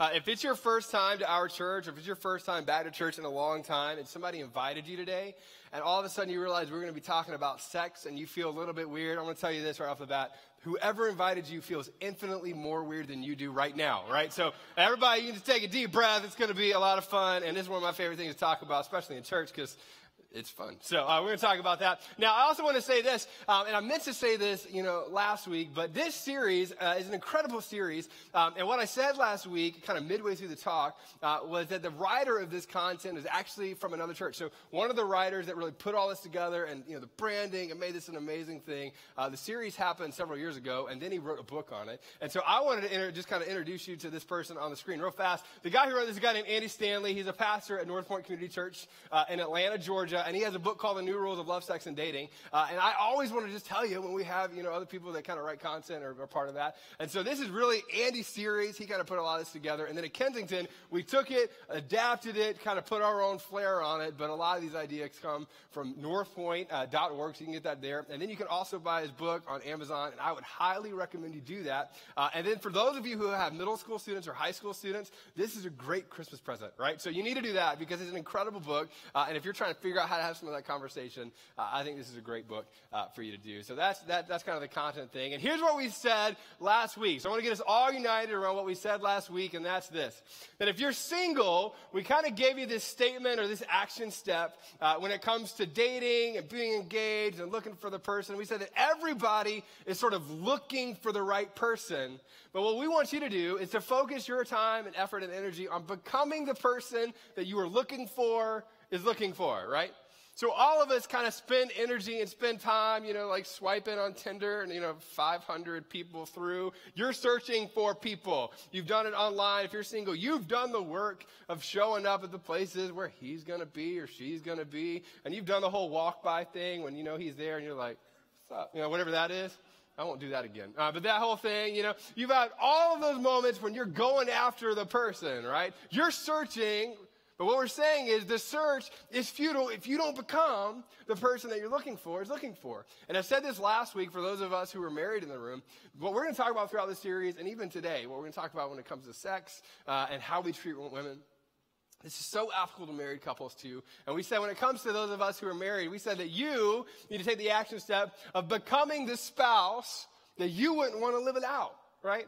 What would happen if you stopped looking externally to everything, if you stopped looking externally and said, here's my list of things for you to change, or if you could just become, or if you would stop doing, and all of a sudden you turned it inward, said, I'm going to intentionally choose to be the spouse that I wouldn't want to live without. And so last week we talked about what we call the right person myth, that we often are looking for the right person, and if we find the right person, everything will be okay. But we kind of talked last week that until you become the right person, it doesn't even matter if you find the right person. You need to focus on becoming the right person. And in marriage, you need to be focused on becoming the right person as well. Now, part of the reason we're doing this series is because a lot of people get married and they spend, about 3.5 minutes after marriage, and you realize how different you are, the gap that you have in your relationship. There's tension or friction in the relationship. Some of you have lived with that for a long, long time. You've experienced that sort of thing. And for us, the reason we're going to talk about it is just as a pastor and someone who just loves the people that attend our church, I don't want you to be the person who gets to marriage and feels regret around the person that you ended up with. And I don't want you to be the person that gets to marriage and feels the angst and the tension and the problems that are associated sometimes with marriage because you're focused on the other person. I want you to experience the kind of fullness and the kind of life-giving marriage that I believe that God wants for every single one of us. And it began last week with us talking about what does it look like to become the right person. But today we're going to talk a little bit more and take it a little bit further than that. Now, last week we looked at a passage of Scripture that really kind of shaped the series that we're going to be looking at. And the passage of Scripture talks about what it's like to view our relationships and our dating and our marriage through the lens of a child. And one of the writers of the New Testament kind of points it in this direction and says it like this. It says, when I was a child, I talked like a child, I thought like a child, I reasoned like a child. But when I became a man or when I became an adult, I put the ways of childhood behind me. Now, our culture, our Disney movies, the whole deal paints this picture of finding the right person, searching, all of a sudden there's sparks and there's love. And we said this last week, that most of the movies and the songs we come across, there's sparks and there's love, and typically there's sex, and then they get engaged, and then they get married, and then all of a sudden the movie just ends, right? Like, how many times have you seen a show that is like, oh, they've been married for 7 years, and here's what it's like to fight? Like, you just don't see that sort of thing very often. And so what we did with this series, we said, what does it look like to put the childhood ways behind us and move forward in the kind of relationships that God has called us to have? Now, today is going to be different than most any other day that we'll have here on our weekends. Partly because I'm going to segment out a whole chunk of you and talk to you for the bulk of today. And the group that I'm going to segment out and talk to most is all of you in the room who are males, right? And so for the next 20, 30 minutes, what we're going to do is I want to talk to all of you who are guys. And let me kind of give you some context for this. Ladies, it's not that I don't want to talk to you. In fact, the whole day I'm going to be talking to you too, which is going to be subtle, right? So as we're talking today, I'm going to talk to all the guys in the room. And ladies, what I'm going to do for you is I'm going to paint a picture of what I believe that Jesus, what the New Testament writers talk about when they talk about what it has for a man when he becomes the kind of man that God really has for him to be, and how that can shape and shift relationships. And so for those of you who are single, what I'm going to do over the next few minutes is I'm going to paint a picture of what it looks like and hopefully create a standard for you when it comes to the men that you date and that you're engaged to and that you go after. And then for those of you who are married and you're women, what I'm going to do is I'm going to ask you to do two things. Number one, I'm going to ask you not to nudge your significant other through this talk, right? So if at any point I say something, you're like, are you listening? Like, don't do that, because then he won't do it. So don't do that, right? He'll just, there's something in us that just won't do it. And then secondly, what I'm going to ask you to do is through the entire framework of what I'm going to talk about over the next few minutes. I want you to imagine what it looks like for you to both inspire this in him, but then secondly, I want you to picture what it's like for all of our boys, all of our young men, all of our teenagers, and what it would look like to continue to shape our world with those young men or those boys who will become men one day. How do we navigate that? So, with that said, we're going to jump in. Are you guys ready? Are you nervous? Yeah, me too. All right, real quick, all my fellas in the room, let's just let out a little bit of the breathing room. I need you on the count of three, just with everything you got, to make one massive man grunt. Can we do that? Just so we're all on the same page and we know where we're at. On the count of three. 1, 2, 3. So just to kick things off, you've never been more attractive to your significant other than that moment right there, right? All right, so here's our challenge as guys, right? Here's the challenge. The challenge is this. That when it comes to us and our relationship with women, women are viewed, presented, talked about, sung about like a commodity, an article of trade or commerce. So we'll just go right into it. Is that cool? That in our culture and even in the ancient culture that we're going to talk about over the next few minutes, there is this idea or set of ideas that are perpetuated in culture and in different time periods of life where women are often subordinated and treated like a commodity. Now, what that means for us is that oftentimes the view, even though it's subtle, is that what we view of women is that they should present themselves to be taken, to be used, and then to be discarded at our disposal. Now, if you disagree with me, right, which you can, I love it when people argue with me the whole talk in their head and we talk after. It's the best thing. I hope you do that today. But I think in those moments, if you struggle with that, you should go to a college campus, right? Because most of us in the room, right, we've been to high school or we went to college. And when you think about the language that perpetuates these notions in college, when you think about the words that we use to describe women in our culture, when you think about the music that we kind of listen to and the movies that we see, and when you think about the end goal of a lot of college sophomore males, is moving towards one thing. And there's this treatment of women that is this one thing. And then if we're married, now come on, you would never look at your spouse and say these things. You would never say these things out loud. But for some of us, the roots of this are still in our hearts, and we still subtly treat the women in our lives that we're close to with that sort of thinking. Now, if you're not a follower of Jesus in the room, over the next few minutes, I'm going to tell you this. I think you should apply what we're going to talk about. And I hope you apply what we talk about. But you're not off the hook, but if you're not a follower of Jesus, you haven't accepted that you're following Jesus' teaching. But if you are a follower of Jesus in the room, what we're about to talk about is really a non-negotiable for Christian men. In fact, we can say it this way.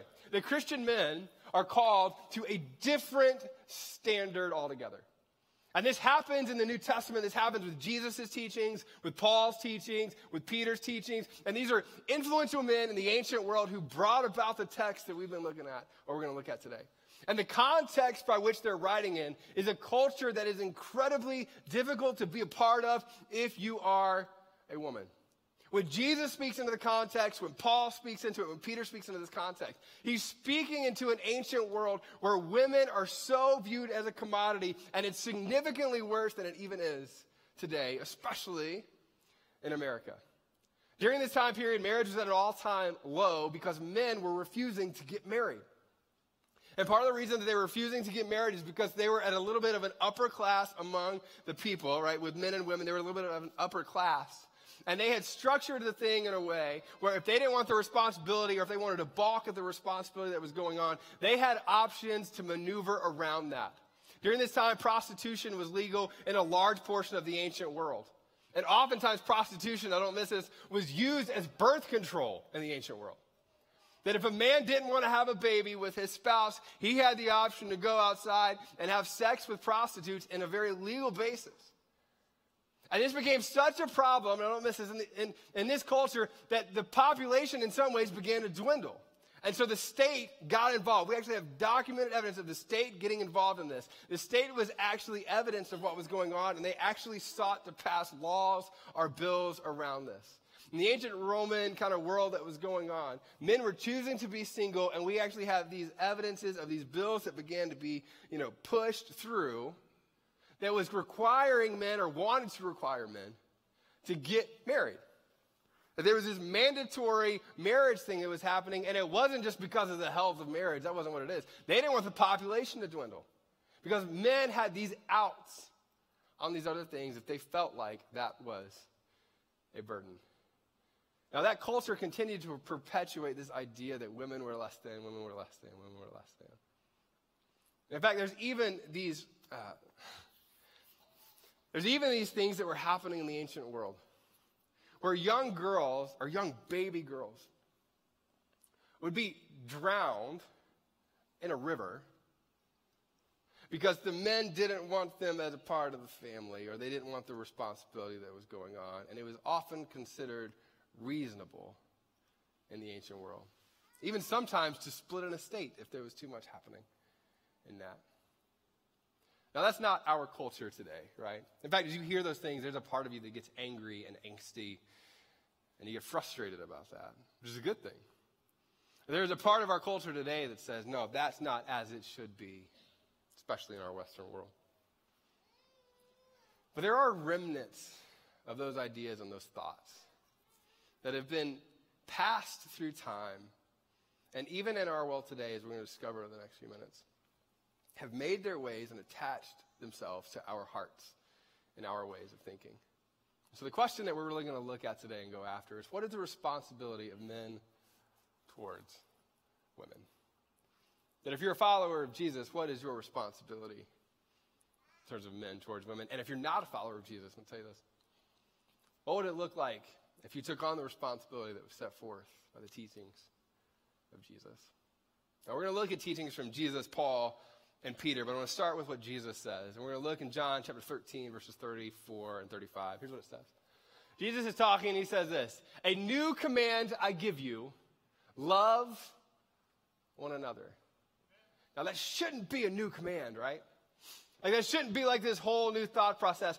And what makes it this new command isn't the idea of love. It's the way that Jesus is going to describe love in the following words after this. In fact, the next 5 words of what Jesus says paints a clear picture of what Jesus is talking about when he says, love one another. He says this: "A new command I give you, love one another as I have loved you."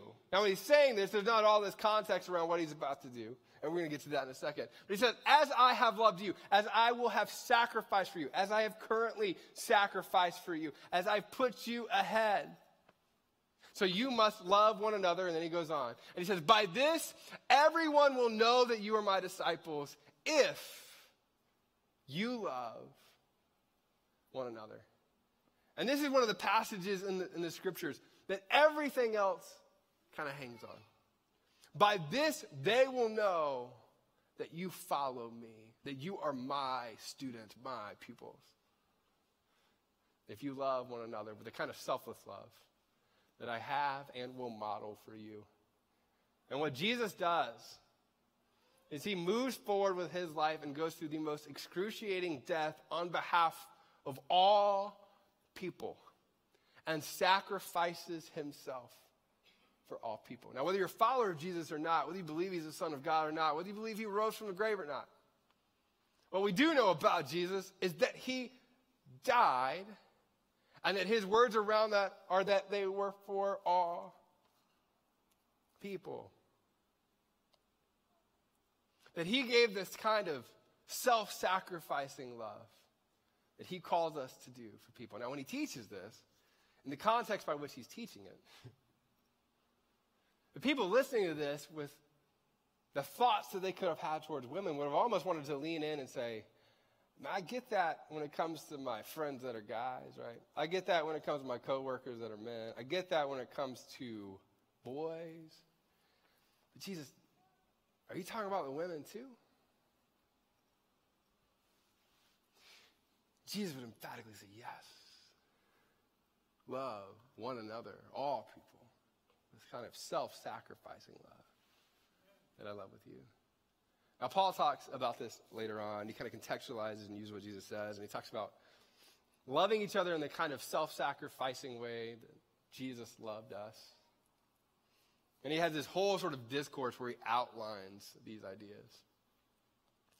Where he talks about loving one another selflessly and giving ourselves up for one another. And then Peter, one of Jesus' followers, he also kind of contextualizes this. And he teaches it, and what he's teaching is this idea of husbands and wives and what this looks like in the context of marriage. And here's what Peter says. He says, husbands, in the same way, be considerate as you live with your wives and treat them with respect. Now, when we read this in our language, treat them with respect can mean so many things, right? Like respect can have this whole, myriad of, ways that we respect one another. You have images of like R-E-S-P-E-C-T, right? You have all of these things where respect kind of loses some of the power. What Peter's getting after isn't just respecting one another. He's getting after honoring one another, which is different. Like treating means to assign or impart or attribute to. And respect is kind of coinciding with honor. This is recognition of dignity, of influence. And the idea that's undergirding what Peter's saying is treat your wives as she is like this honorable person. That she has authority almost in power. Treat your wives as if she was famous. Treat your wives as if she was like the head or the president of whatever country you're a part of. Treat her with that kind of honor. And then Peter goes on and says this. Husbands, in the same way, be considerate as you live with your wives and treat them with respect as the weaker partner. Now, that's always the part where all the women want to throw something, which is fun, right? But he's not talking about weaker partner in terms of your ability to, whatever that is. He's not talking about the glass ceiling. What he's talking about is that if you were to arm wrestle whoever your significant other is, most likely they would win, right?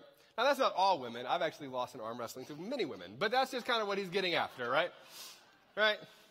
That's kind of what he's getting after. He's getting after this idea of just physical. You're built physically different. As a weaker partner, and what he's calling the men to in this is to rise up, not as this protector because she needs protecting, but as this self-sacrificing, I'm going to put myself in the way of danger for you, all that sort of thing. That's what he's getting after.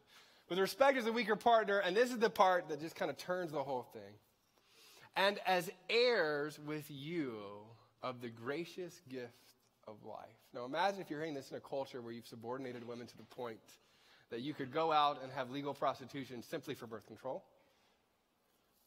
And Peter's saying, no.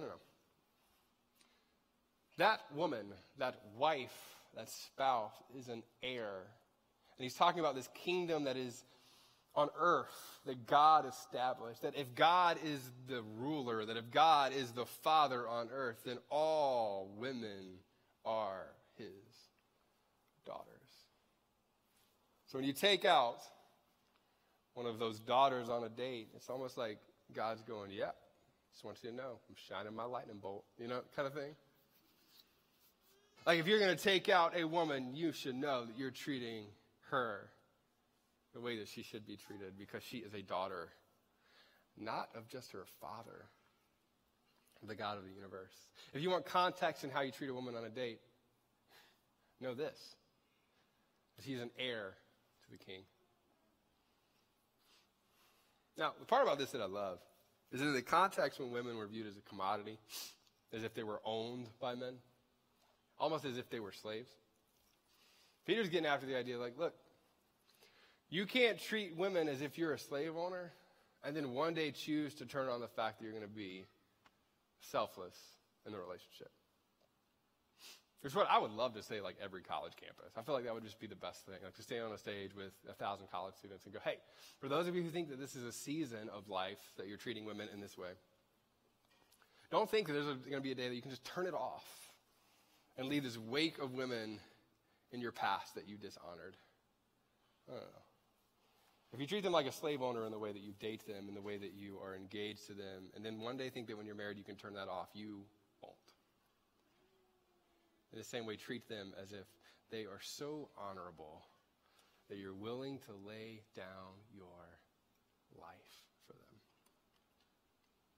Now, I want to give you the bottom line pretty early. And for those of us who are men, that's this. That if we're going to treat women in that way, we have to choose to renew our minds to think differently, and we have to choose to make up our minds to behave differently. Now, think about this for a second. That this isn't something that all of a sudden you can just pray for and then poof, it's gone and your mind is different or changed. And it's not something that you can just decide that's important and all of a sudden begin to treat women differently just one day like that. You have to change your mind and your heart and approach things in a different way. And to do that, I think you have to approach women with a level of intentionality that could change your actions and your thoughts and your posture towards women. And in our culture, it is very subtle, but a lot of these things are still evident. And I want to show you how evident they are and how comfortable we are with them. But I want to do that within the context of the first way that you have to choose to renew your mind, and that's this. I think you should eliminate I think you should eliminate media that is reinforcing the idea that women are commodities. Now, here's why this is so important. We apply this principle to other areas of our lives, right? We apply this when it comes to, if a guy says something about your girlfriend, there's something inside of you that's like ready to go, even if you know that you can't take him. There's something that wants to defend honor in that way, right? We know that we don't, in a conversation, there are certain words that you wouldn't use about a woman at the workplace that you might use about her at a bar, but there are certain contexts when you apply this. And we know that the language that we use shapes both the heart and the soul and the way that we approach those people around us. And we know it in other contexts too. Nazi Germany, when they would talk about the women that were in concentration camps, they had two specific phrases that they would use towards these women. One of them was to talk about them in terms of being rats, and the other one was to talk about them in ways where they would describe them as whores. And the idea around this wasn't just to, that. It wasn't just to hurt them. It was to crush their souls. It was a way of dehumanizing the women to when they were looked at by both men and when they looked at themselves, that they saw themselves as less than human. Now take that in for a second. The words that they would use were used to shape the hearts of these women in the way they view themselves and the way that men around them viewed them. Imagine a young girl growing up in this environment, hearing that she is a rat or a whore from the time that she was a little girl. And then all of a sudden beginning to accept that as her identity. That language matters. Rwanda, one of the sides would look at the opposing sides in this genocide, and what they would use is a language where they would refer to them as roaches. And it wasn't to just call them a name. It was to dehumanize them in the hearts and the minds of the people that were involved in this conflict. Now that feels like out there, doesn't it? Like you don't do that, you don't say that, you don't think that way. What's fascinating to me, though, is that when we look at our culture and we look at our music and we look at the media that we have, a lot of these phrases aren't unique to those time periods. Top 40 songs right now in our country, as of yesterday, 77% of those songs include some level of explicit language that is degrading towards women or over-sexualizes a relationship in a terrible way. So for the next few minutes, you're going to hear something that you've never heard in church before, and you're going to want to take a deep breath for, but I want you to hear some of these lyrics. Song number 4 says this: "When I walk in the party, the girl's on me. F1 type Ferrari, 6-gear speed. Girl, I love it when your body grinds on me, so put your hands on my body and swing that round for me. You know I love it when the music's loud, strip that down for me." Number 10 says this: "I'm going to catch the rhythm while she pushes up against me. Oh, she's tipsy. I've had enough convo for 24. I peep you from across the room. Pretty little body, I need to get you alone." Now, if you think it's just today, it's not. And if you think it's just like millennials listen to this kind of music, it's not. 1977, Brick House. She's a brick house. She's mighty, mighty, just letting it all hang out. She's a brick house. That lady's stacked, and that's a fact. Ain't holding nothing back. But there's one that got me that's currently in the top 40. That I think paints such a clear picture for oftentimes where we are and what we're comfortable with in our culture. And it says this: "Love in 1,000 different flavors. Wish I could taste them all. No, I ain't got no dinner planned, so you can bring your friends. I swear that to all y'all my type, all the girls in here if you're feeling thirsty. Come on, take a sip, because you know what I'm serving. Bad girl, gonna swallow. Bust down on my wrist and this bitch."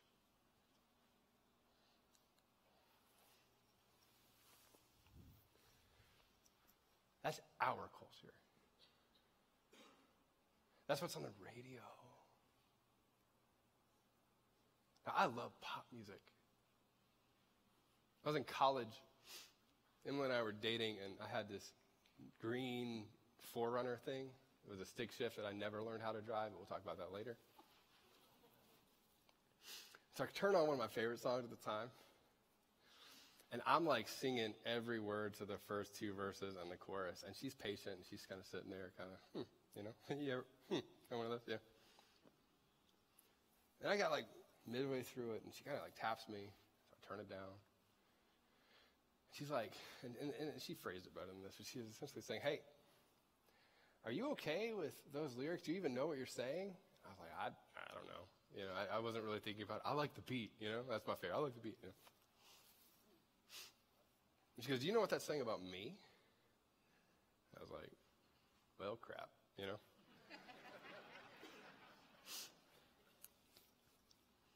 And I was so comfortable with it. It never even registered.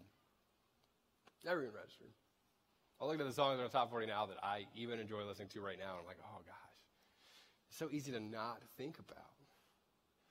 But those words just shape our minds and our hearts and our view towards women. So, fellas, here's what I tell you. Now, if you pull up your phone right now and you find those songs on it, I think you should feel angst. Now, I grew up in church, right? So I was like the church kid that like loved going to church. I had youth pastors all over the place, you know. And we'd have these like CD burning parties. Anybody else do that when you were like a church kid? Like, bring all your CDs, you know. And it was only the heavy metal ones that they really cared about. But, you know, that's kind of the thing, you know. So I'd bring in, you know, Backstreet Boys, throw it in, you know. Hey! Because I'm cool. And I was like, that's not the posture. That's not it. It's not like get rid of all the sinful music. It's not it. It's get rid of the things that are shaping your mind for the worse. She's better than that. And she deserves better than that. Okay. Next one is this. Pornography. Now, this is what I'm really passionate about. Because it is so prevalent in our culture, and it's so okay in terms of the view of it in our culture. Now, I was a kid the first time that I was ever exposed to pornography. In fact, most men are. Most men in our culture are exposed to pornography in elementary school. Now, think about that for a second. If you have an elementary school boy, the odds of him being exposed to some sort of pornography at this point are so high. I think I was 11 years old. And it was an email that I got back in the dial-up modem days. Do you remember that? When it made that terrible noise that made you want to throw up. And I was on AOL, and I got this email from whatever my AIM screen name was, and I pulled it up, and I clicked on a link, and it just sent me to this site where immediately the video was at. And for years, through middle school and high school, I struggled with pornography. And it just stuck. And it's so addicting. And what's interesting about pornography is that over the last 5 to 7 years, there's been all of these studies around how it gets in your mind and begins to reshape your brain. It reshapes your ability to have intimacy. It reshapes the way that you interact with sex. It reshapes all of that. In fact, we say like this: porn is not like a pastime that we should just be okay with. Porn is not just like this pastime we're okay with. It is a pathway to something. Pornography leads you in a direction whether you want it to or not. It reshapes your brain. It reshapes the way that you experience pleasure. It reshapes your relationship, and it's extraordinarily addictive. Now, if you're not a follower of Jesus in the room, you're going, well, you're the pastor. Of course you say that, which, of course I say that. But the research isn't just Christian research. I want to show you the cover of Time magazine, all right? Time magazine, March 31st of 2016, Belinda Luscombe made this kind of at the forefront of the conversation when it comes to pornography. And I love the title that says, "Why Young Men Who Grew Up with Internet Porn Are Becoming Advocates for Turning It Off." And she bases a lot of this research and what she's going to talk about on this acronym that she refers to as PIDE. Now, this is something you definitely didn't think you were going to see in church today. Porn-induced erectile dysfunction, and we're not talking about men who are later on in life. In fact, the study is based off of millennial men from the age of 18 to 25 at the time who have experienced so much pornography that they can't experience a healthy sexual relationship as it is. The first story in this article, it's so fascinating, is a man in his 20s who at his first sexual experience, his first sexual encounter, he's standing in front of a naked woman, not feeling anything. And the research begins to attribute that back to the pornography that he's experienced. Now, there's this quote by a guy named Gabe Deem in the article. It says this. It's talking about pornography as it pertains to drugs, being addicted to things like video games, how that shapes your mind, all of these sorts of instances. And he says this. Talking about porn. Porn has the potential to desensitize you to normal, natural things and ultimately rob you of the one thing you thought that they would give you, the ability to experience pleasure. And what's all of a sudden beginning to happen as this pornography epidemic has been happening in our culture, is that ability to experience that kind of pleasure in real life has diminished significantly.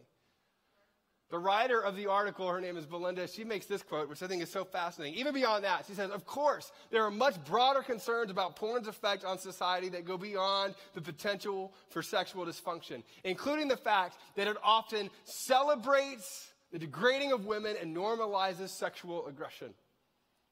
Now take that in for a second. That pornography essentially says that a real body isn't enough for me. That one body isn't enough for me. And that the person that I'm with will not be enough for me when it comes to sex. Now this is going to sound sarcastic and it's going to sound really blunt. And you're like, you're a little bit of a jerk, and I know that. I'm not trying to be. I actually mean what I'm about to say to you. I really do. With all my heart, I mean what I'm about to say to you. Fellas, if you're in the room and you approach your life as if pornography is okay and acceptable, what I would love for you to do is this. If you're single, the next girl that you date on the first date, I want you to sit her down across the table from you, and I want you to say this thing. And if you're married and you feel like it's okay to experience pornography, I want you to sit your wife down. I want you to sit your person that you're engaged with down. And here's what I want you to say to them. I want you to say this. Hey, just so you know, honey, a real body isn't enough for me. One body isn't enough for me, and your body will never be enough for me. And then just sit there and see what happens. Now, here's why this is so important, right? Because one day, most likely, she's going to find out. One day, you're going to forget to delete your history, and she's going to find out. One day, she's going to experience what it's like for you to say this to her with your actions. If you're dating her and you're watching pornography, and eventually you think you'll end up together, and you're engaged in this, I don't miss this. You're just lying to her. And one day, eventually, she's probably going to find out, and she's going to be broken, and she's going to hurt, and here's what I'm going to tell you. It would have been so much better, as weird as it sounds, for you to sit her down and at least give her the expectations on the front end. Tell her that you struggle with being the man that God has called you to be because you're engaged in all the porn. Just tell her. Just have the conversation, because it will be so much better than when she finds out that you are that engaged in something that makes this statement about her. Now, I can tell you, because middle school and high school, this was such a struggle for me. I want to tell you, it is hard to get out of that pattern. It is painful to get out of that pattern. And you will spend the rest of your life navigating through what accountability looks like. But it is one of the most important decisions that you will ever make for your wife and for your family. So renew your mind to think differently. And the second thing is make up your mind to behave differently. Under this one, we would say this, that I think every woman should be treated with an enormous amount of respect and ultimately honor. Now, I tell guys this all the time. You know, I open the door for my wife. And I don't think you necessarily need to open the door for your wife. But I open the door for my wife, not just because she can't open the door, because she can open the door. But as a daily reminder for me that I'm going to place her here, and I want her to feel honored. And my mom taught me that. I open the door for my mom. Not because I'm trying to be, I'm not that. I hope. But I want a reminder that every woman in my life is here. And I'm here. If your daughter walks in a room, I open the door for your daughter.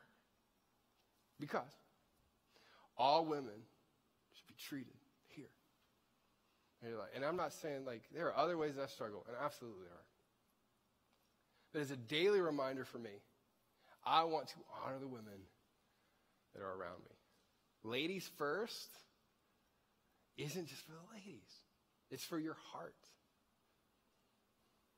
Pulling out a chair for a woman at dinner isn't because she can't sit down.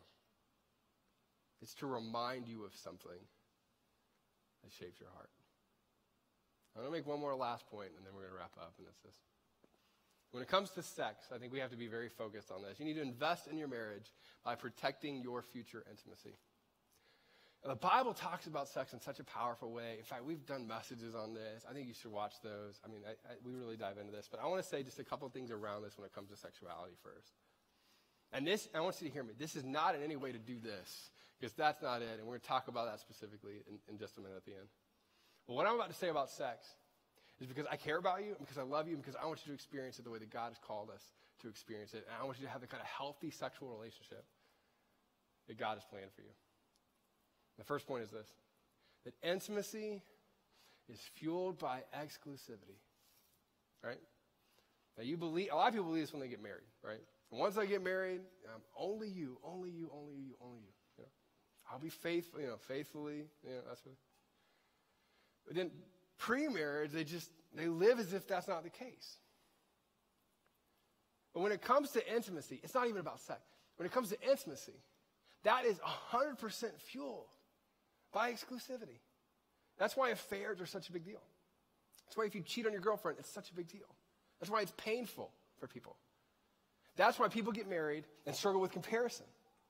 Because intimacy is fueled by exclusivity. And when I talk about intimacy, I'm talking about being known and then knowing someone fully, but the word that often gets lost in that definition is this, that you're known and you know somebody fully, but that it's fearless.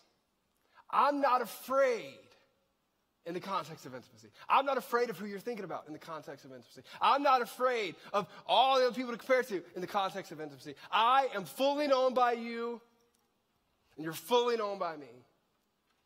I'm at that wild retreat with high school students earlier, this weekend. I'm talking to this 15-year-old guy about sex, and he's a virgin. And we're having this conversation. He's asking me questions about why. And you know what? I just thought, I'm praying actually in that moment. I'm praying. And here's what I'm praying. God, I pray this 15-year-old will not know what it's like to ever experience comparison. They'll have one person. Now, here's why. Because can you imagine if every single guy lived their life and then married one person, and that was their only sexual partner? Can you imagine just how much of the hurt and pain would diminish in our culture if that were the case? Here, come on. Just imagine. Now, because I believe that, and I'm a pastor, this is going to feel like a pastor thing to say. So I know it's a pastor thing to say. This is one of those, if you're not a follower of Jesus, you're going to look there and you should argue with me back and forth in your head. So I'm going to give you stats around it because we'll do that together. Here it is. Intimacy is fueled by exclusivity. But I'm going to encourage you to move out and don't live together, right? Now, part of that is the sexual side of this. But then I'm just logical, right? I'm a logical kind of thinker, and so I care about the stats around it. The other thing around this, if you live together before you get married, now don't miss it. If you live together before you get married, statistics show that you're around 7 times more likely to get a divorce, 5 times more likely to have an affair later on. Google it. Some of you are like, wait, what? You're Googling it right now. That's great. Google it. Look at the research. That if you live together before marriage, it does something in the relationship, and people are still trying to figure out what that is. Like, there's all these scientists going, well, why is that? Why is that? And all the pastors, going, well, because intimacy is fueled by exclusivity. The sex thing matters, and cohabitation matters. That there is this thing that is different, and it happens inside of you because sex isn't physical. Now, sex isn't just physical, because when it comes to other avenues of that, you've already bought into it. Most people would say that rape is different than physical abuse. Why? Because sex isn't just physical. It does something to the heart. But when it comes to this context of love and, infatuation and being together, we often ignore that. But the truth of the matter is this, that intimacy is fueled by exclusivity. When you live together, it diminishes your chance of doing this. So I'm going to paint this in one other context and we'll move on. If I told you were 7 times more likely to get in a car and have a wreck, would you get in that particular car? No. If I were to tell you that if you get in that car and all of a sudden, not only are you going to have a wreck, but you could die, that's 5 times more likely, would you get in that car? No. When you place it in the context of other avenues, we're totally okay with it, right? We're totally okay applying that. When it comes to love, for some reason, we get blinded by it, and we think that we're not going to be the statistic. We're not going to be the person, we're not, I'll never be, because he is or she is, and whatever that is, The stats don't really lie like that. So if you're a non-believer in the room and you're like, you know what, I don't know about the Jesus is God thing yet, that's totally cool. But let me just tell you this. Just believe the stats then and experience the benefits of that. Just wait and experience the benefits of that. And the last thing is this, that if you're sexually active or you're in a relationship where you're sexually active right now, or you've been sexually active, or you have had the goal of a date ending like this kind of thing, you know, I tell people all the time, take a year off. I used to tell high school students all the time, you know, and like freshmen in high school are like, well, what if I meet the right person in ninth grade? I'm like, well, you might, you know, that's cool, but just take a year off. You'll be fine as a sophomore, you know? But here's the thing. A lot of people don't take me up on this, and I know that they don't. But the people who do almost always come back and thank me later. I've been telling high school students this. I tell college students this. I tell people in their 40s this, you know? I tell people that have divorced and they're going towards their second marriage, take a year off, take a year and a half off. What's the rush? Well, what if I miss the right person? Focus on becoming the right person. Take a year off. I promise you, you'll be glad you did. So, bottom lines are this. Renew your mind to think differently. Make up your mind to behave differently. Now, I've said all that, and some of you are sitting there going, wow, that feels kind of bleak, you know? That yes, I agree with you on the porn thing, but I don't know how to stop because I've been in the porn thing for so long. Some of you are like, you know what? I've tried to stop listening to music, but it just ends up on my Spotify playlist, you know, whatever that is. Some of you use that language to talk about women in your life, and you do it in the privacy, or you don't stop other men who do that. You do it if your wife's around, but you don't do it when other guys talk about it. And some of you have tried to take steps over and over and over again to get this right, and you just continually fall short. So here's what I'm going to tell you, right? Is if you're a non-believer in the room, you're somebody who's not a follower of Jesus, I think you should work really hard to apply all these principles. But Christianity says you can't do that on your own. I mean, every other world religion kind of points at you and says you're broken, and so work harder, work harder, work harder, do better, do better, do better, do better. Christianity says acknowledge your brokenness. Yes, you should work harder to do better in your life, but you need to know that you're going to hit a wall, and the only way that you overcome that wall is through Jesus Christ. The writers in the New Testament talk about heaven. They also kind of get after this idea of bringing heaven to earth, and the idea of like we're experiencing or working to experience our lives through dependence on Christ, what he has for us in our lives on earth. The idea is that when you come to Christ, you are empowered to do some of those things. Some of you are a follower of Jesus and you still struggle with all these things. Paul talks about it. It's like, hey, freedom is yours. You are actively choosing to work against the identity that you have been given through Christ. Stop that and accept the freedom that you have been given in Jesus and Jesus alone. And so what we're going to do just for the next few minutes is I want you to have such a clear picture of what that is and what that looks like. For those of us who are followers of Jesus, for those of us who are not. I want you to see a clear picture of not only what brokenness is, but what redemption is on the other side of that brokenness. Let's watch this video together.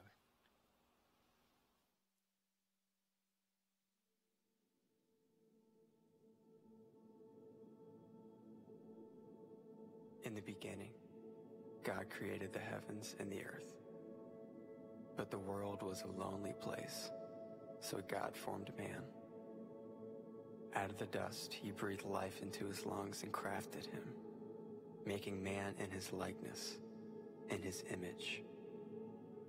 Then the Lord God said, "It is not good for the man to be alone." So the Lord God made a woman from the rib he had taken out of the man, and he brought her to the man. And God said, "This is good." The man and the woman were naked, and they felt no shame. But the serpent came and twisted what was good, and the man and woman were deceived. God came to the garden looking for the man and woman. But when he called out, "Where are you?" they answered, "I heard you in the garden, and I was afraid because I was naked, so I hid." From when sin entered the world, so did shame. And with it came perversion, deception, lust, insecurity, betrayal, and pain.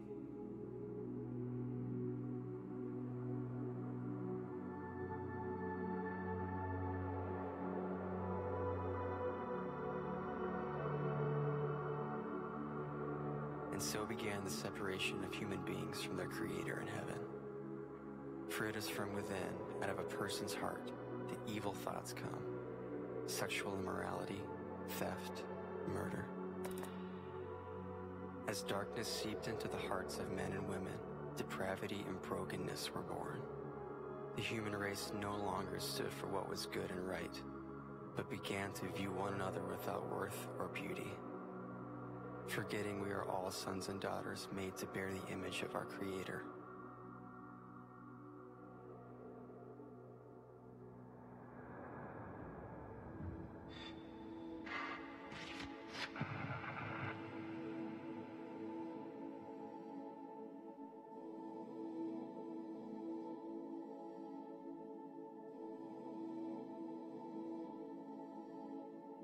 God loved us so much that he gave his one and only Son, covering our nakedness and sin in the righteousness of our Savior Jesus Christ, offering his life out of the darkness and into his glorious light.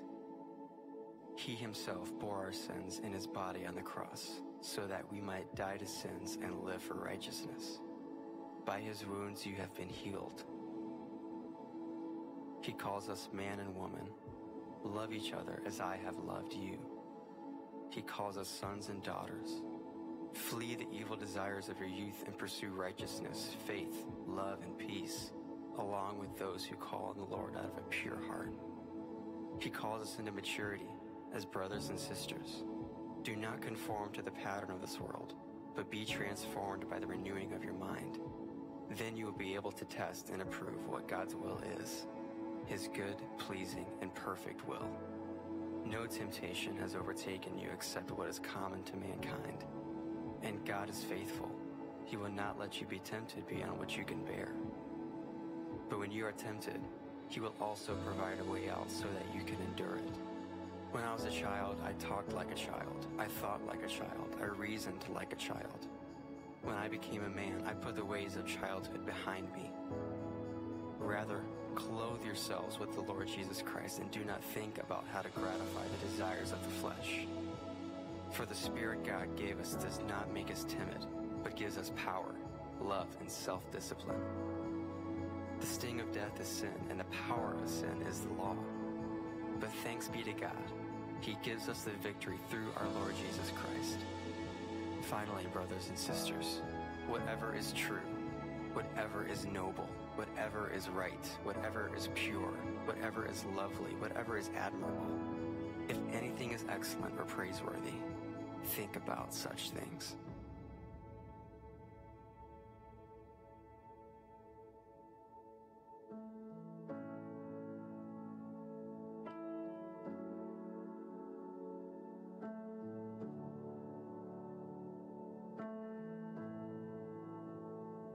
In the morning when I rise, in the morning when I rise, in the morning when I rise, give me Jesus.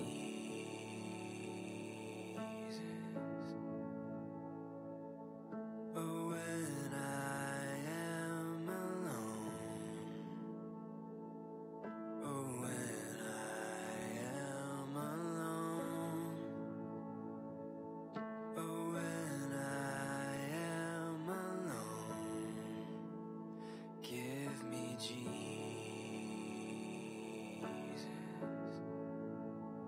Give me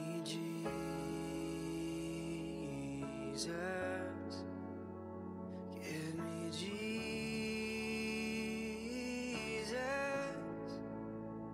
You can have all of this world. Give me Jesus.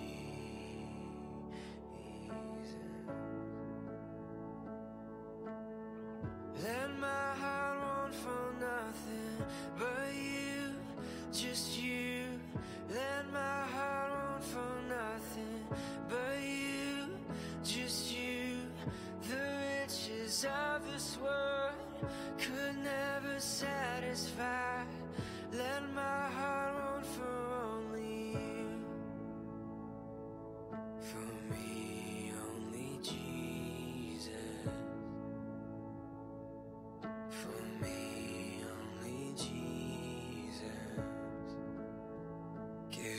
Jesus.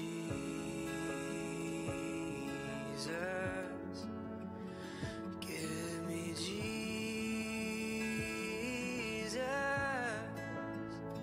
You can have all this world. Give me Jesus. Give me Jesus.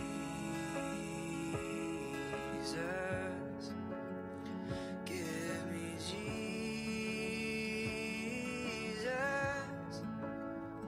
You can have all of this world. Give me Jesus.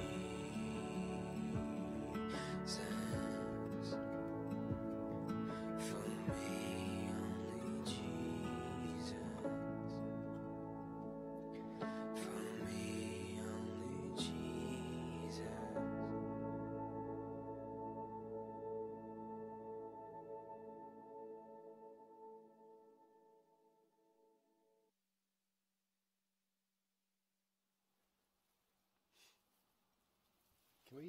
Can we bring up the house lights for a second? I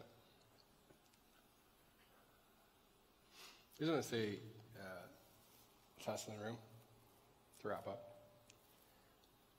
If you're here right now and you're like, I've been trying over and over and over again to have the kind of relationships that you described. Or if you're here right now and you're like, you know what, I've tried over and over and over again to overcome the pornography thing, to get past that kind of stuff. Some of you are here right now and you just ended a relationship and you're feeling the weight and you're asking questions around that. And what you've done is you've placed yourself at the center of being able to solve it all. And you can do that if you're a follower of Jesus. You can do that if you're not a follower of Jesus. You can do that anywhere on that spectrum. What I want to tell you today is that you don't have to bear the weight of that burden on your own. Christianity says that you don't have it in you by yourself to overcome it. Christianity says that Jesus has come on our behalf and that we can trust him with our whole lives. And what he asks us to do is to follow him in that. It's not about praying a special prayer. It's not about, getting all the words right. It's not about living your life perfectly. That's not any of it. Because if that were it, I wouldn't even have a job, just me, It's not it. It's about saying, Jesus, I'm going to trust you, and I am going to follow you and believe that what you did on the cross was for me, and that what you did in rising from the grave was for me, and I'm going to follow you into that. So what I want to do over these next just couple of moments is if you're in the room and you're like, I've tried to overcome whatever it is that you've overcome, I want you just to spend a moment reflecting on that. You're a person in the room and you're a follower of Jesus and you've tried over and over and over to do whatever it is, and you're like, when you talk about just reaching for that freedom, I don't even know where to begin there. I want you to spend a moment reflecting on that. And then for those of you specifically in the room who are not followers of Jesus, my question to you is, some of you have been coming for weeks or months, some of you have been coming for years, Some of you, your spouse thinks that you did it one day, but you actually didn't. You just come to make him happy or her happier because your kids like it. My question for you today is, are you going to be the person who decides that today is the day, and not I pray a prayer, but today is the day that I live my life in a way where I choose to follow him with my whole life? So I'm going to ask you this. I'm going to ask every person in the room, if you would, close your eyes. I'm going to ask you just to lower your heads and nobody looking around. And just for a moment in the stillness and silence, for some of you, this is the first time you've stopped all week. I want you to reflect on those questions and see where you are on that and what decision you need to make right now, today.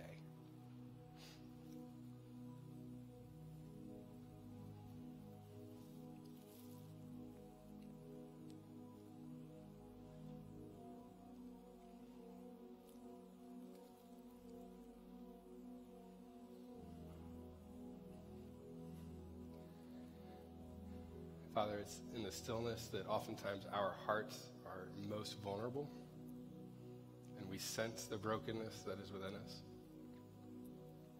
Father, I pray for that person who has decided to follow you, but has struggled to keep commitments or figure out what that looks like because they've been doing it on their own. Father, I pray that today would be the day that they just choose surrender and submission, and they throw the white flag and say, I'm not going to try to do that on my own anymore. And I pray for the person who this week's got to have a hard conversation with their spouse or their significant other, person that needs to choose accountability moving forward and has to have those conversations. God, I pray that you remind them that you are with them. And God, I pray for that person in the room who is not a follower of you yet, and that today they've sensed things, they felt things, they've had all those things, but they've never actually, in their heart, made a decision to trust you with their life and to follow you.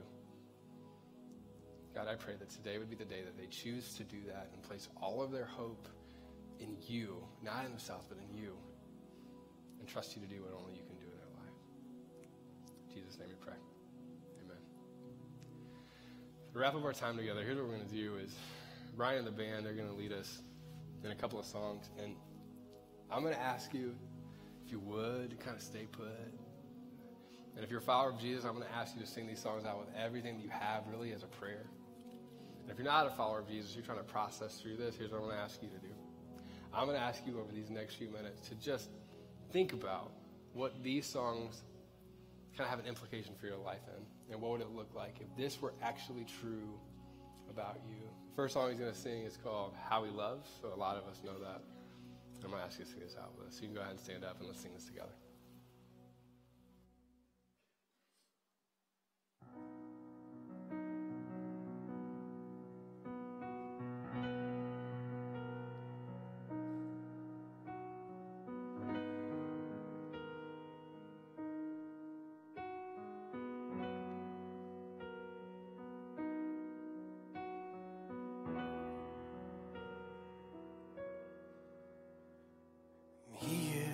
Jealous for me,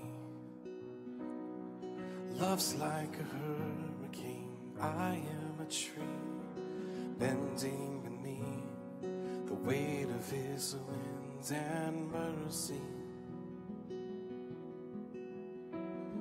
When all of a sudden I am unaware of these afflictions eclipsed by glory, and I realize just how beautiful you are and how great your affections are for me. Oh, how he loves us so. Oh, how he loves us. How he loves us.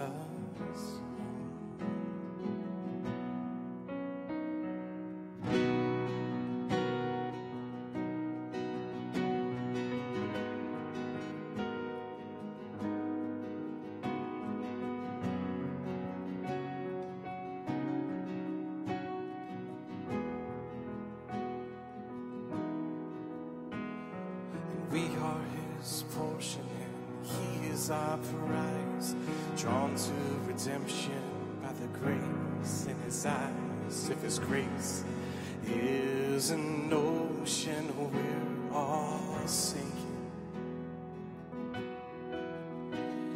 and heaven meets earth like a sloppy wet kiss, and my heart turns violently inside of my chest. And I don't have time to maintain these regrets when I think about the way that he loves us. Oh, how he loves us. Oh, how he loves us. Oh, how he loves. Yes, he loves us. Oh, how he loves us. Oh, how he loves us. Oh, how he loves. Yes, he loves us. Yes, he loves us. Yes, he loves us. Yes, he loves. Oh, he loves us. Oh,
have been so, so good to me. Before I took a breath, you breathed your life in me. You've been so, so kind to me. Let's sing that again. Before I spoke a word, you were singing over me. You have been so, so good to me. Before I took a breath, you breathed your life in me. You've been so, so kind to me. Oh, the overwhelming, never-ending, reckless love of God. Oh, it chases me down, fights till I'm found, leaves the 99. I couldn't earn it, I don't deserve it, still you give yourself away. Oh, the overwhelming, never-ending, reckless love of God.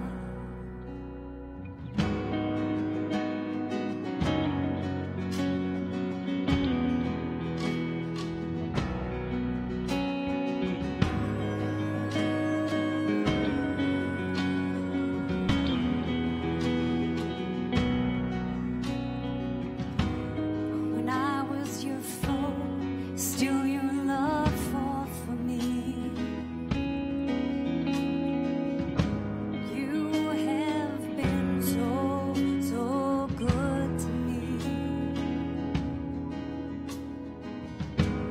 When I felt no worth, you paid it all for me.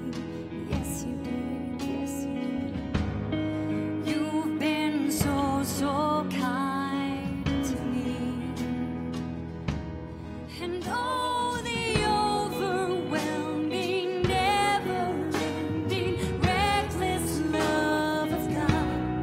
Oh, it chases me down, fights till I'm found, leaves the 99. I couldn't earn it, I don't deserve it, still you give yourself away. Oh, the overwhelming, never-ending, reckless love of God.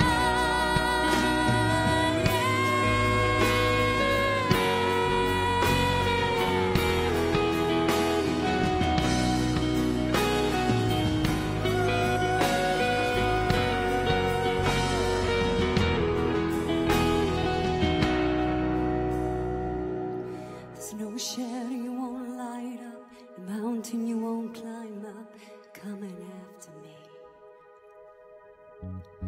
There's no wall you won't kick down, a lie you won't tear down, coming after me. There's no shadow you won't light up, a mountain you won't climb up, coming after me. No.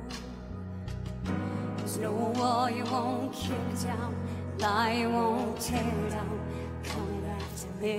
Sing it out. There's no shadow you won't light up, mountain you won't climb up, coming after me.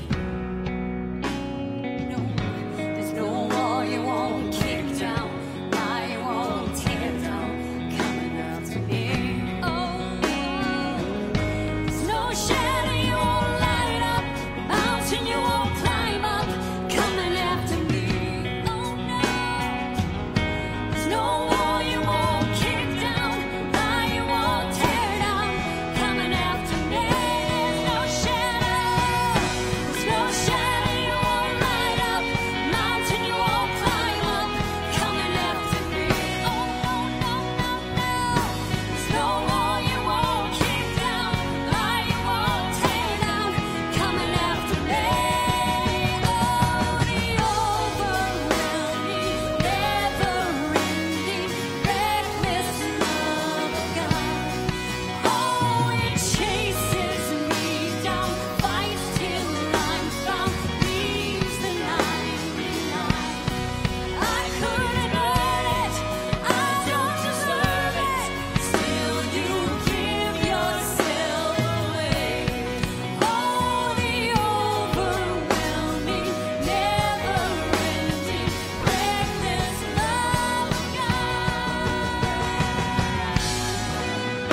till I'm found. Leaves the 99. I couldn't earn it, I don't deserve it.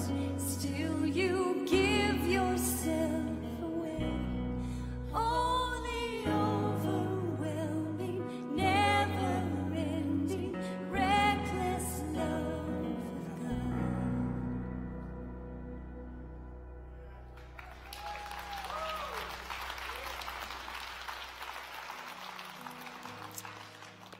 So we're going to let you go, but here's what I want to say just to wrap up is, whatever decision that you're making, the beautiful part about Jesus is he meets you in whatever that decision is with overwhelming love for you. So this week, whether you're having a conversation, whether you're choosing to follow Jesus the first time, whether you're a person who's trying to get away from some of the things that we talked about today, know that Jesus meets you in every single one of those moments with love. I want to say thanks so much for being here with us today. We're wrapping up the series next week. We're going to be talking specifically about how to prepare for marriage, or if you're married, how to make sure you're preparing for your future so you don't want to miss that. Again, thanks so much for being here today, and we'll see you right back here for part 3 next Sunday.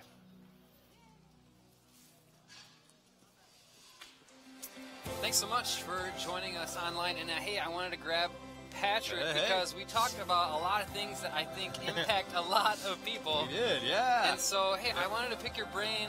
First off, if we're wanting to take steps in navigating, how does that look in my actions? How does that look in my speech as far as engaging with women and showing respect? Sure. And Yeah, so this is a kind of a tough one. Now, I grew up in a home, it was just me and my mom, so I grew up in a single-parent home. So a lot of this, she just kind of drilled into me. So I kind of reference back to the things that she did. Sure. But I think no matter what age you are, no matter where you are on that spectrum, you can begin applying things right now that are going to shift and shape your life for the better. And I think we talked a lot about some of those practical things, like what is it like to actually open the door? What is it like to honor women when they're not in the room, when you're hanging out with the guys? And then what does it look like just in your approach to your spouse, your girlfriend, your future girlfriend, right, whatever that is, to really acknowledge that they need to be honored and setting them here. Every woman in your life, but really focusing on that. I think if you could take some of those practical steps, it's really going to help you navigate, like, how do you treat women? yeah, that's good. And how about, I mean, the music we listen to, the things that we consume online? Yeah. How do we take steps? If we decide, hey, we're on the wrong path, we need to make some changes. How do you actually go about making those changes in your life? It's tough because, you know, when it comes to, like, listening to music, when it comes to all those things, I love pop music and I love that kind of stuff. I love all of that. But I really do think that we just have to be so intentional about what we're listening to, what we're watching. Like, my wife and I, we don't watch any show with an affair. I know that sounds weird, but, like, we'll stop watching TV shows, and some of the TV shows we stopped watching, like, oh gosh, I really want to watch them. We watch kind of movies before, and that sounds weird, but that's one of those instances where it's just shaping your mind for something in a direction that you want to go in. So really filtering those things. If I think about the future that I want to end up in, when I think about my marriage, when I think about my relationship, where I want to end up in, filtering through it with that, and then specifically on pornography. Can I tackle that one real quick? Yeah, hey, I go think ahead. if pornography is a thing for you, I think you've really just got to make sure you're taking intentional steps around that. Now, I talked about how in middle school and high school, that was something I really struggled with, and it's hard work, and it is work. But when it comes to protecting your mind and where you're going, you need to have accountability, right? You need not just like 6 people, you need 1 or 2 people who know your business and will ask you any questions and not take any BS from you, right? So that, can I say that? We're online, right? You can't build that. Yeah. Would not take any BS from you. The second thing is, I give my wife every password to any and everything that I have, right? Not only that, but I have software on my phone and on my laptop. Every device we have has some sort of kind of filter on it. And then here's the fun part about this one, is it actually emails my wife and an accountability partner of mine and somebody at work every single week to let them know if I visited a site that I shouldn't have. Sure. And I think that's just so helpful. Having that level of accountability is really what's going to help drive you when we speak the same with Jesus. Yeah, good. For those things. So, All right, does easy help? as that. Awesome. Yeah, no pressure. Yeah. No pressure. I would say this too about our church. We'd love to talk to you more about it. So feel free to email us, let us know, and we'd love to just come alongside you if that's kind of your story. So anyway, thanks for hanging, man. Thanks for watching. Thanks a lot. Hey, yeah, this is not a journey that we can walk alone, and we want to come alongside you. We'd love to see you if you're in the Detroit area, if you're up here in Traverse City, even in Orlando, Florida. We have campuses all there, and we'd love to see you and meet you in person so that we can walk this alongside of you. And so just thanks again for being part of what we're doing here at Kensington, and we'll see you soon.